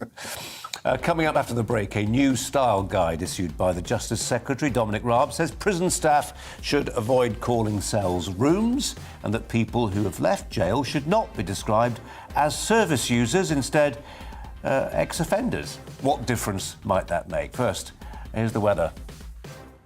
Hello, I'm Alex Deakin with your latest weather update from the Met Office. This dry April continues. Another fine day tomorrow, probably a bit more sunshine tomorrow for many of us, and as a result, feeling a little warmer. It's dry because of high pressure. There is low pressure and weather fronts threatening to edge in as we go towards the weekend. But for the time being, high pressure remains in control, bringing most of us a dry evening. There are one or two showers just scattered across the far north of Scotland. And we'll see cloud increasing perhaps a little bit through the night across the southeast. Small chance of a shower here. But for most, it's dry and fine. We've had a lot of cloud across eastern England today. That'll stick around overnight. Further west, largely clear skies. And another pretty chilly one. Pockets of frost likely over parts of northern England and Northern Ireland. In rural spots, we could be as low as -3. So a fresh start to Friday, but a fine and sunny day by and large. Many places seeing a bit more blue sky compared to today. Again, it will be eastern parts of England that stay predominantly cloudy. There's a small chance of a shower here and one or two scattered showers over eastern Scotland. In the east, temperatures still below average, but elsewhere with sunny spells, feeling pretty pleasant really, up to 15, 16, maybe 17 Celsius. Again, through Friday evening, if you're heading out, temperatures dropping under what will be largely clear skies for the vast majority, but just some signs of a change as rain starts to trickle into the northwest. Again, with clear skies, a cold start to Saturday, but at the moment, the first day of the bank holiday weekend looks pretty good for most of England and Wales. Dry, fine with sunny spells, but for Scotland and Northern Ireland, clouding over on Saturday with some rain trickling in. And as a result, it'll feel cooler here as that damp weather spreads its way steadily southwards. Eventually, some of that rain cropping up across northern England, parts of North Wales as well, all from this weather system, which is just squeezing away this area of high pressure. And that means that for England and Wales, Sunday will be cloudier with a few showers around. Bye for now. Join me, Nana Akua, on Fridays, Saturdays and Sunday afternoons here on GB News. Expect fiery debate and passionate discussion as my panel and I take on some of the top stories hitting the headlines. You can look up the statistics. No, you look it up. I hug everyone. We learn from it and try and move on. That's it. Opinion is at the heart of the show. It's a place for open and frank conversation, but without the fear of cancellation. So join me here on GB News on Friday, Saturday and Sunday afternoons between 4 and 6 p.m.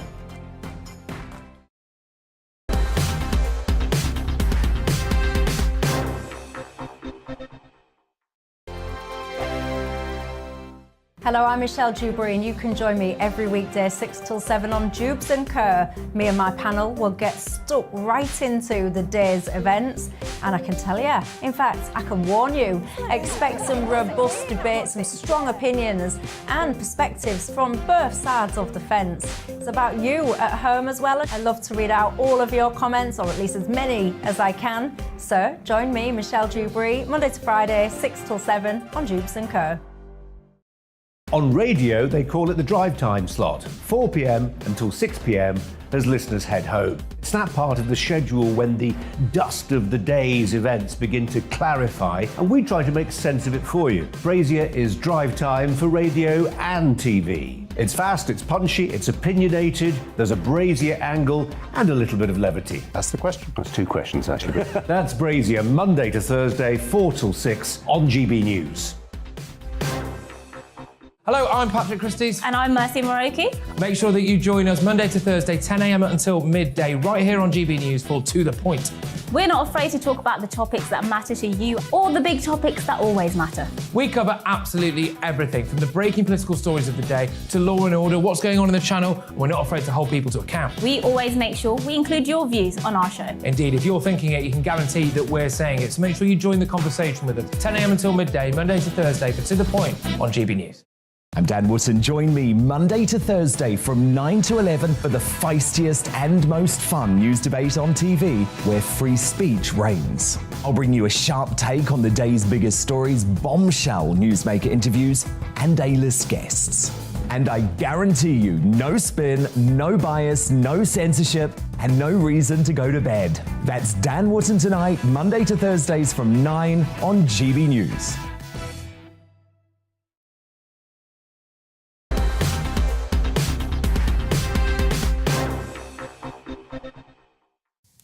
It's 29 minutes past 5. Now, a face mask, we've talked a lot about face masks, haven't we, in the last couple of years? Different type coming up for you now. A face mask for cows that neutralises, it's said, the climate heating gas methane in their belches. It's not an introduction, you often hear this. And it's won a design award from the Prince of Wales. The winning design is a harness.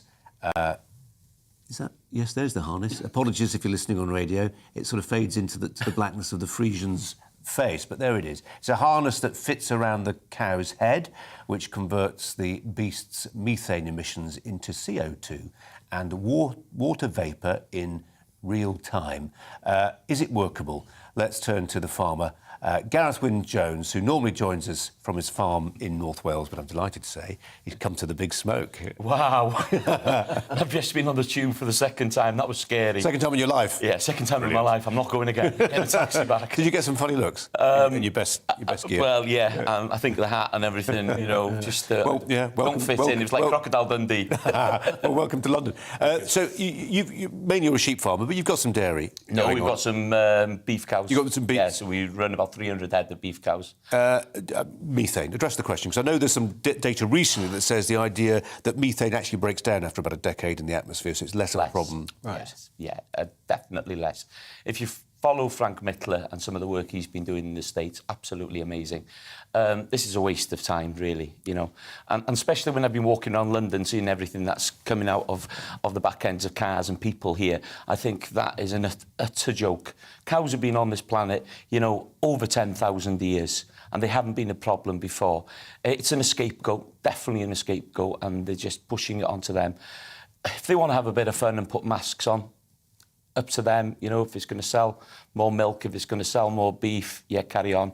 But I definitely won't be putting any masks on my cows on the Carnarvon mountain range, that's a fact. And we've talked about this on several occasions, Gareth, but just for people who didn't tune into those conversations, you are a firm believer, I'm sympathetic to the idea, but you're doing it for real on your farm, this idea that of regenerative farming, that the cattle that you have, yes, you're using fertilisers, I'm sure, as well, but actually, naturally, they fertilise the soil the old-fashioned way, and that actually helps with all kinds of good environmental outcomes. At this moment in time, Colin, we know, you know, the price of fertiliser, artificial fertiliser, has gone through the roof. These animals are more important than they've ever been. And for me, you know, my family's been on the same farm for 375 years. Without the livestock, I wouldn't be able to grow the crops that I'm growing, you know, the food that feeds my family. in my vegetable plot. And I even use wool off the back of sheep as well to degrade, you know, the dags. Yeah. So these animals are so important in the equation. And when I hear, you know, people coming up with these ideas that these are the problem of our climate crisis, well, it's utterly ridiculous, and it's about time we started fighting back with facts, with real science, and telling these people to grow up and start flying less, start eating local, look at sustainable regenerative agriculture. Going forward, we need to build a better Britain on our bellies, and, you know, food is a big part of that. Well, we'll talk about food security in just a moment, but it seems to me, I was talking to Peter Whittle, who's in the studio yesterday, about the royal family and how the royal family are getting dragged into the sort of culture wars. I would submit to you, Gareth, that farmers are now absolutely in the trenches of the culture wars, because you are facing people. I've got one teenage daughter amongst mine who's out and out veggie, and won't, you know, we argue about it. Yeah. You argue with people. Yeah. I would submit to you right now, you're losing the argument. I disagree, and I disagree on this point. I think everybody's opinion and personal choice, I don't have a problem with it. But the argument's been lost with misleading propaganda, which is making these youngsters think by drinking, you know, oat milk or soya or tofu that they're saving the planet. It's not happening. We need avocado that's got a bigger carbon footprint than a Volkswagen Polo. Let me tell you, we are on the brink. We are sleepwalking into food shortages in this country. It's going to happen. We need a farming food revolution in this country, and the farmers are on the forefront. We can have food security, but we need to educate the next generation of eating local, seasonal food, and food that's produced regenerative. Cheap food will have a cost, whatever it is. You know, if it's vegetables, if it's wheat, if it's meat, cheap food will have a cost to something. Cost to the environment, cost to the farmer, cost to the animal. So we have to address it, and less waste is definitely something we look at. You know, this, the mask thing, it's got an award from Prince Charles. You'd think he'd know, as being a farmer in a way, the Duchess of Cornwall. You think, wouldn't you? We've got to leave it. We're out of time. I'm so sorry, because there's so much more we could talk about. You thanks agree? so much. I agree. You're off to your awards tonight, so keep the hat on. Thank you very much indeed. Coming up, the Transport Secretary Grant Shapps has indicated privately owned e-scooters could soon be made road legal. We'll debate if that's a step in the right direction. First, the latest news headlines.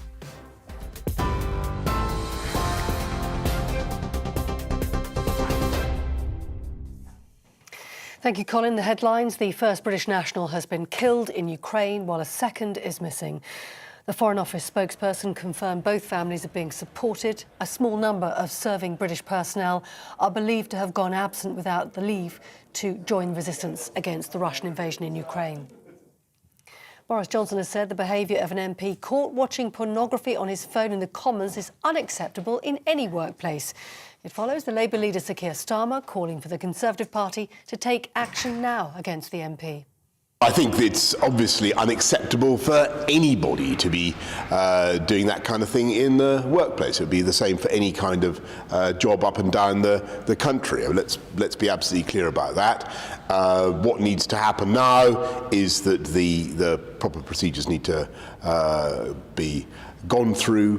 The independent complaints and grievances procedure needs to be activated, and we need to get to understand the facts. A heroin addict mother has been jailed for 20 years for the gross negligence and manslaughter of her 7-year-old son.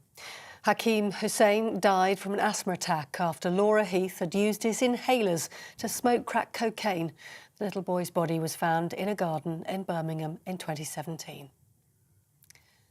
The Conservative MP Jamie Wallace has been charged with failing to stop and driving without due care and attention after a car crash in November last year. Wallace recently came out as trans and revealed in a personal statement he'd been raped and blackmailed. The MP is due to appear before Cardiff Magistrates Court next month.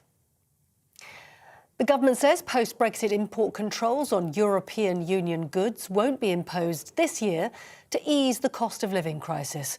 Traders are expected to save at least £1 billion with the new approach. And the announcement comes as Boris Johnson met with the Swiss President, Ignacio Cassis, to work on a new trade deal. On TV, online and on your radio via DAB+, you're with GB News. Colin Brazier is here in just a moment.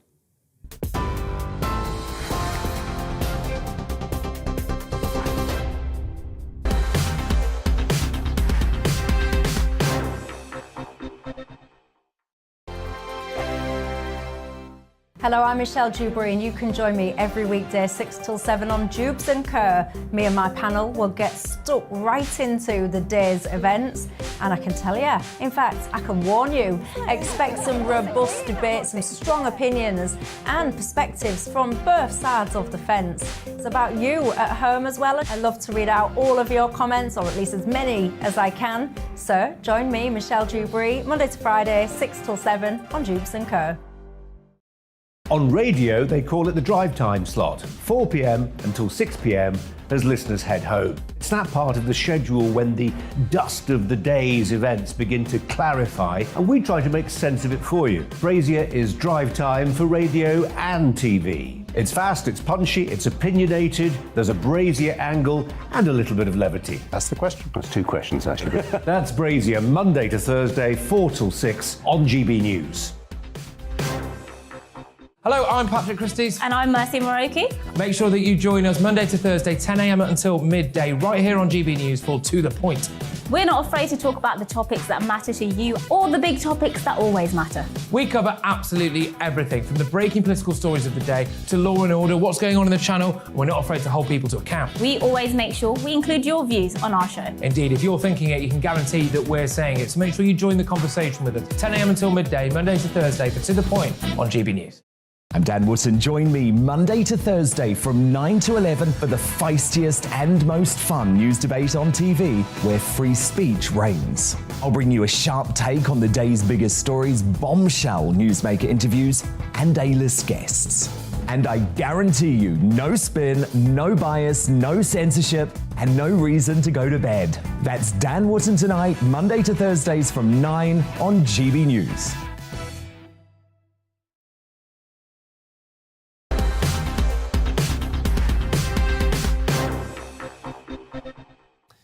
I'm going to talk about e-scooters in just a second, but we've been focusing very much on that news from the Foreign Office today that a British national has been killed in Ukraine and another British national is missing. I can tell you, and I'm not going to share a name with you, but it's been widely reported now that this is a British father who served with the commandos in Afghanistan. We'll bring you more on that as and when we've cleared it.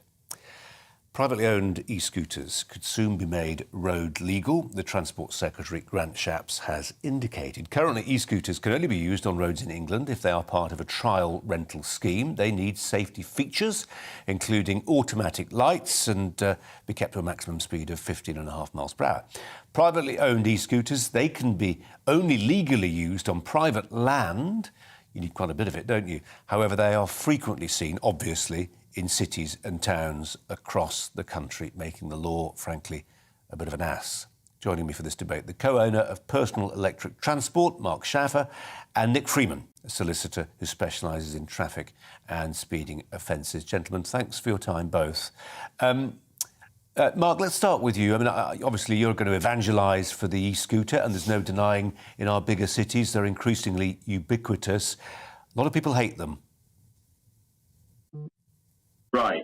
I think that the hatred and the kind of the footballisation of scooters is pretty much down to government policy over the last 3 years, where perhaps they could have taken a more forward-thinking approach and had some sort of amnesty where, providing people kept to the highway code and rode responsibly, they were pretty much left alone. I mean, if they stuck to the speed limit, wear crash helmets, I mean, even an ID scheme wouldn't be out of, wouldn't be the craziest idea ever. I know Nick is an advocate for that. But effectively, people have been left to their own devices. And unfortunately, the result is what we see today. Nick Freeman, same question into you, but in reverse. A lot of people love them. Well, people love them. They're always going to be unrolled on our streets, and they've got huge benefits.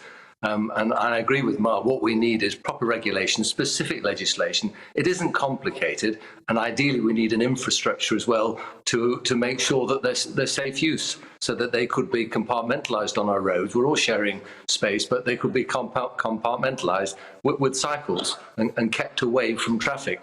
If you mix them with traffic, there are going to be so many accidents because, in essence, they're stealth vehicles and they come up very quickly on your near side and offside.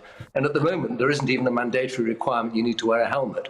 So even at 15.5 miles an hour, there are going to be some terrible accidents. There already are. And I believe there's something like 750,000 illegal e-scooters on our roads. And of course, you say they're road legal. That's not pavement legal. They're all over the place at the moment. But in essence, they're a good idea. They're going to happen. They have huge benefits. We just need to get a grip. We need to be not reactive. We need to have legislation in advance so that when they are enrolled on our roads, we're able to deal with it. And of course, there are no police. That's one of the big problems. And that's why I advocate some.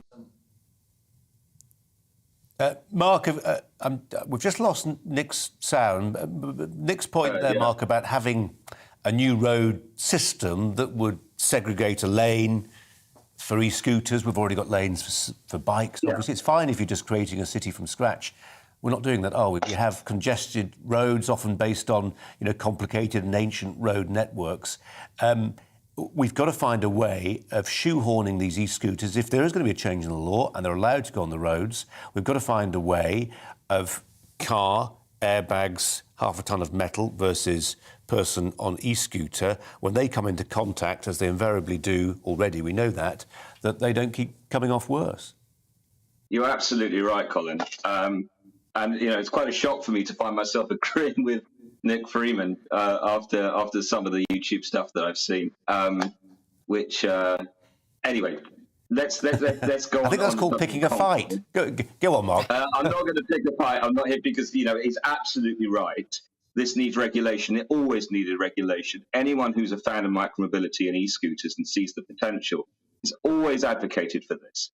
So great that for whatever reason, Mr. Shapps is suddenly kind of like really into this.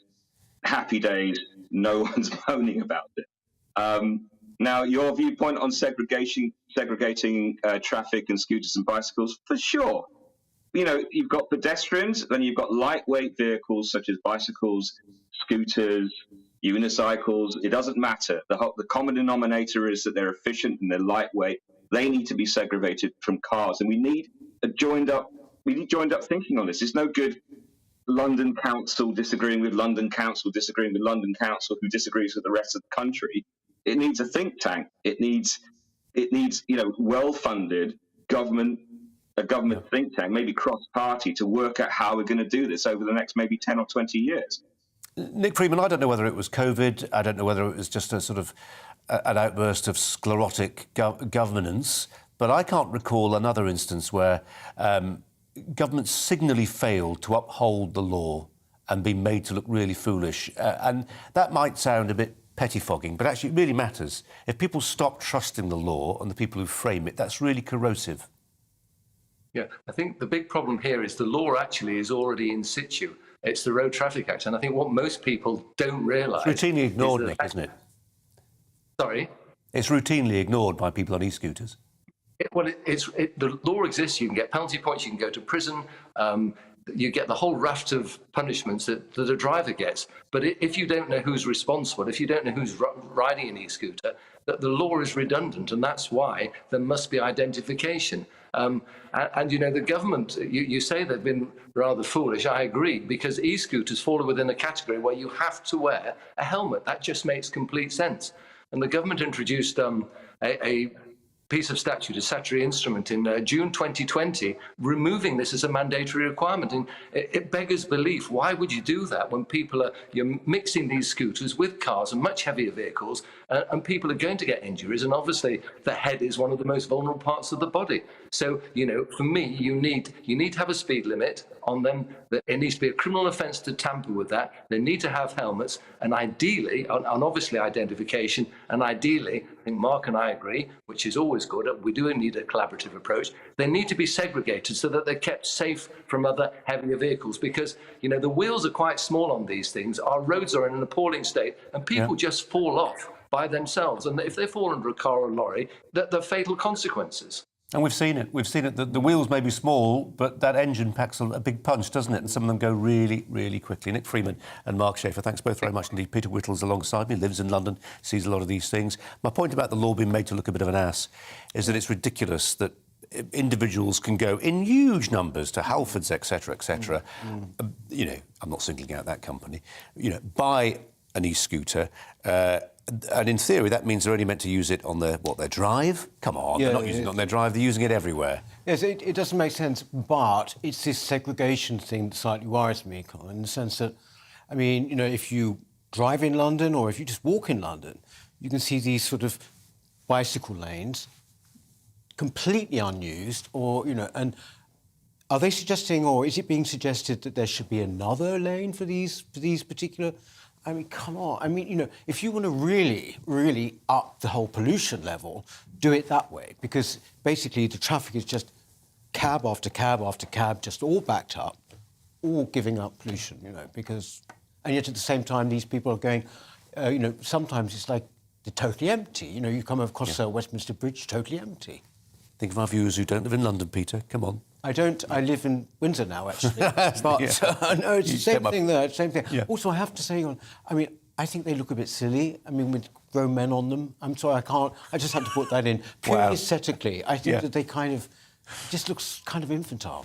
OK, that's a point, OK, now, unless you've been living on Mars, you will know that the world's richest man has recently bought the world's most powerful social media platform. Elon Musk paid $44 billion for Twitter this week, but you may not know there is a gathering view that before Musk's people can look under the bonnet of Twitter, in particular at the algorithms that prioritise content, there have been some changes. Look, for instance, at this couple of tweets. The first comes from a regular guest on my show, the US columnist Sohrab Ahmari. This is what he told his 135,000 Twitter followers a couple of days ago. The pace at which I'm picking up followers, he said, is back to roughly 2020 levels. No idea if it's a fluke or some Musk magic behind the scenes. Well, since then, other Twitter users on the right-hand bank of the culture wars, they've noticed something similar. Donald Trump Jr. pointed this out to his 7.8 million followers. While I'm awesome and just like Dad, while I'm awesome and totally deserving of 87,000 new followers a day, it seems that someone took the shackles off my account. Wonder if they're burning the evidence before new management comes in. Is that what's happening? Peter Whittle's alongside me. Yeah. Surely not, Peter. Well, I've heard about this. You know, I mean, it's just the shadow banning too. Apparently, you know, it's being lifted. I think when you look at the whole thing with Elon Musk and Twitter at the moment, again, there is this huge hyperbole.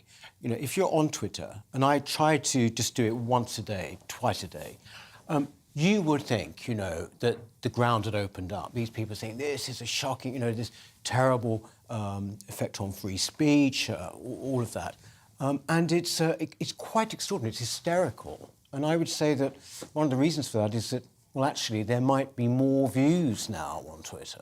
I mean, you know, I think David Cameron once said, you know, Twitter is not Britain. It's like 13 million. Yeah. But unfortunately, the level of power and the level of influence it has is maybe disproportionate. And that has always tended to the left. And so, frankly, if it means that you get more voices, not shadow banned, then I'm all for it. I mean, good luck to him. Can I introduce another story? I'm not sure the person we were hoping to talk to is going to be there to talk about it, but I want to talk about it. I think it's quite interesting, and you will too, Peter. Yeah. And Michelle Dewberry might do as well. I can espy her. She might get involved. The Spider-Man actor Andrew Garfield has decided to take a break from acting. He announced that he'll be stepping back from acting in order to, quote, rest for a little bit and, as he put it, be a bit ordinary. He said, I need to recalibrate and reconsider what I want to do next and who I want to be, and just be a bit of a person for a while. Well, we had booked Sean Wilson, an actor, I think he was on Coronation Street, which he left to become a cheesemaker, a fairly untypical career path. Peter Whittle, you'll have to do. A bit of a person. What does he mean by that? No idea. How arrogant, you know.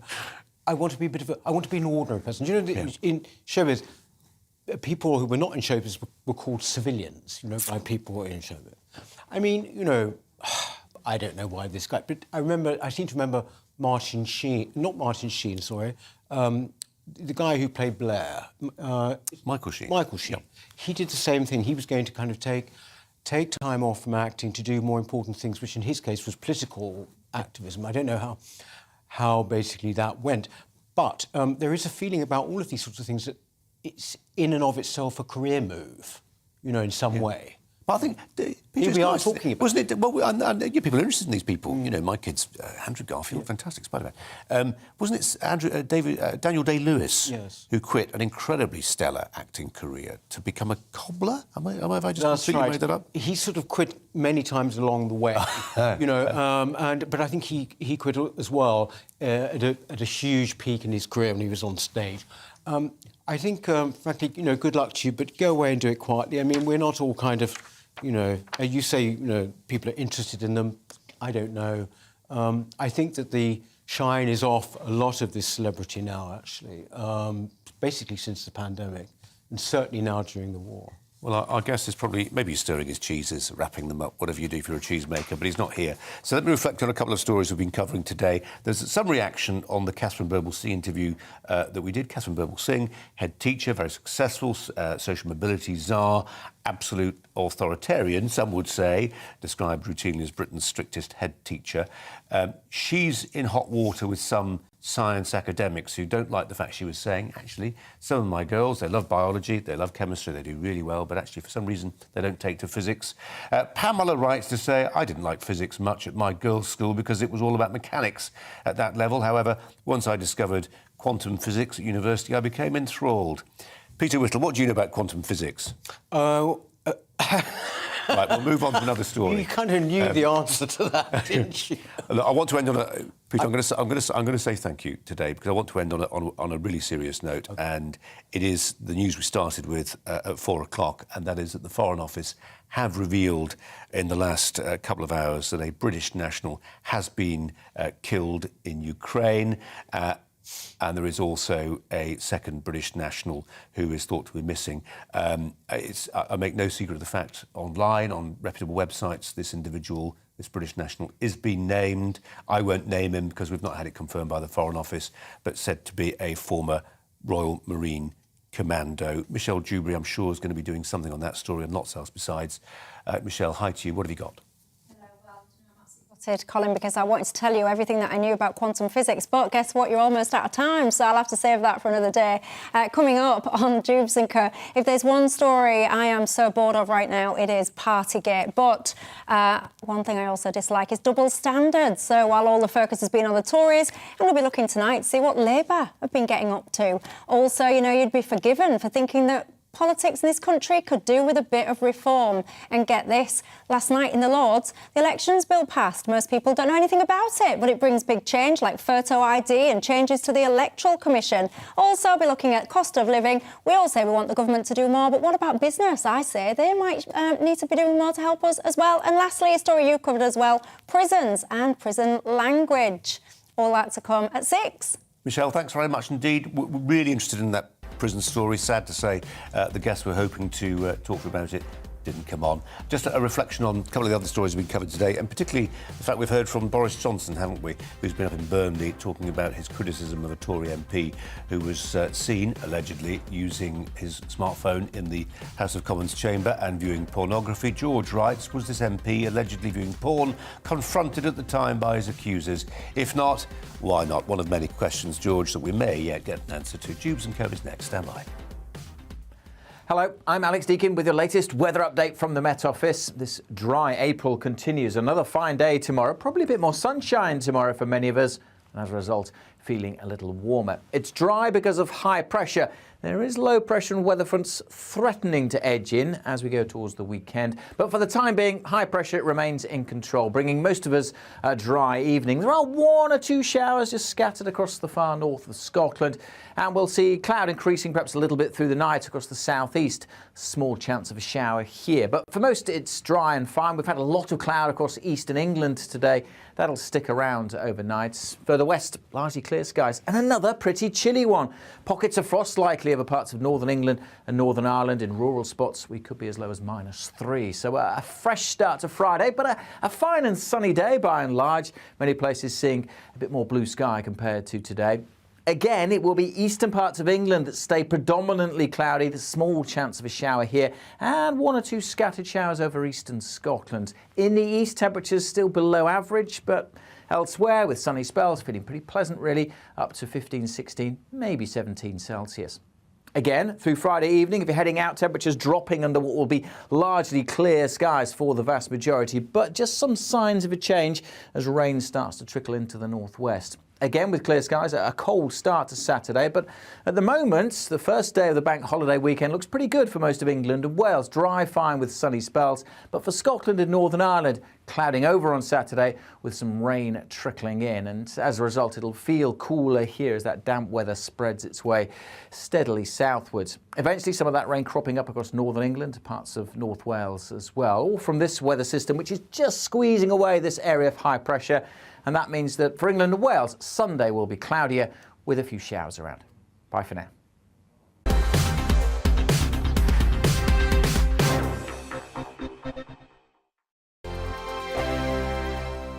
Hello, I'm Michelle Dewberry and you can join me every weekday 6 till 7 on Jubes and Kerr. Me and my panel will get stuck right into the day's events and I can tell you, in fact, I can warn you, expect some robust debate, some strong opinions and perspectives from both sides of the fence. It's about you at home as well. I love to read out all of your comments, or at least as many as I can. So join me, Michelle Dewberry, Monday to Friday, 6 till 7 on Jubes and Kerr. On radio, they call it the drive time slot, 4 p.m. until 6 p.m. as listeners head home. It's that part of the schedule when the dust of the day's events begin to clarify, and we try to make sense of it for you. Brazier is drive time for radio and TV. It's fast, it's punchy, it's opinionated, there's a Brazier angle and a little bit of levity. That's the question. That's 2 questions, actually. That's Brazier, Monday to Thursday.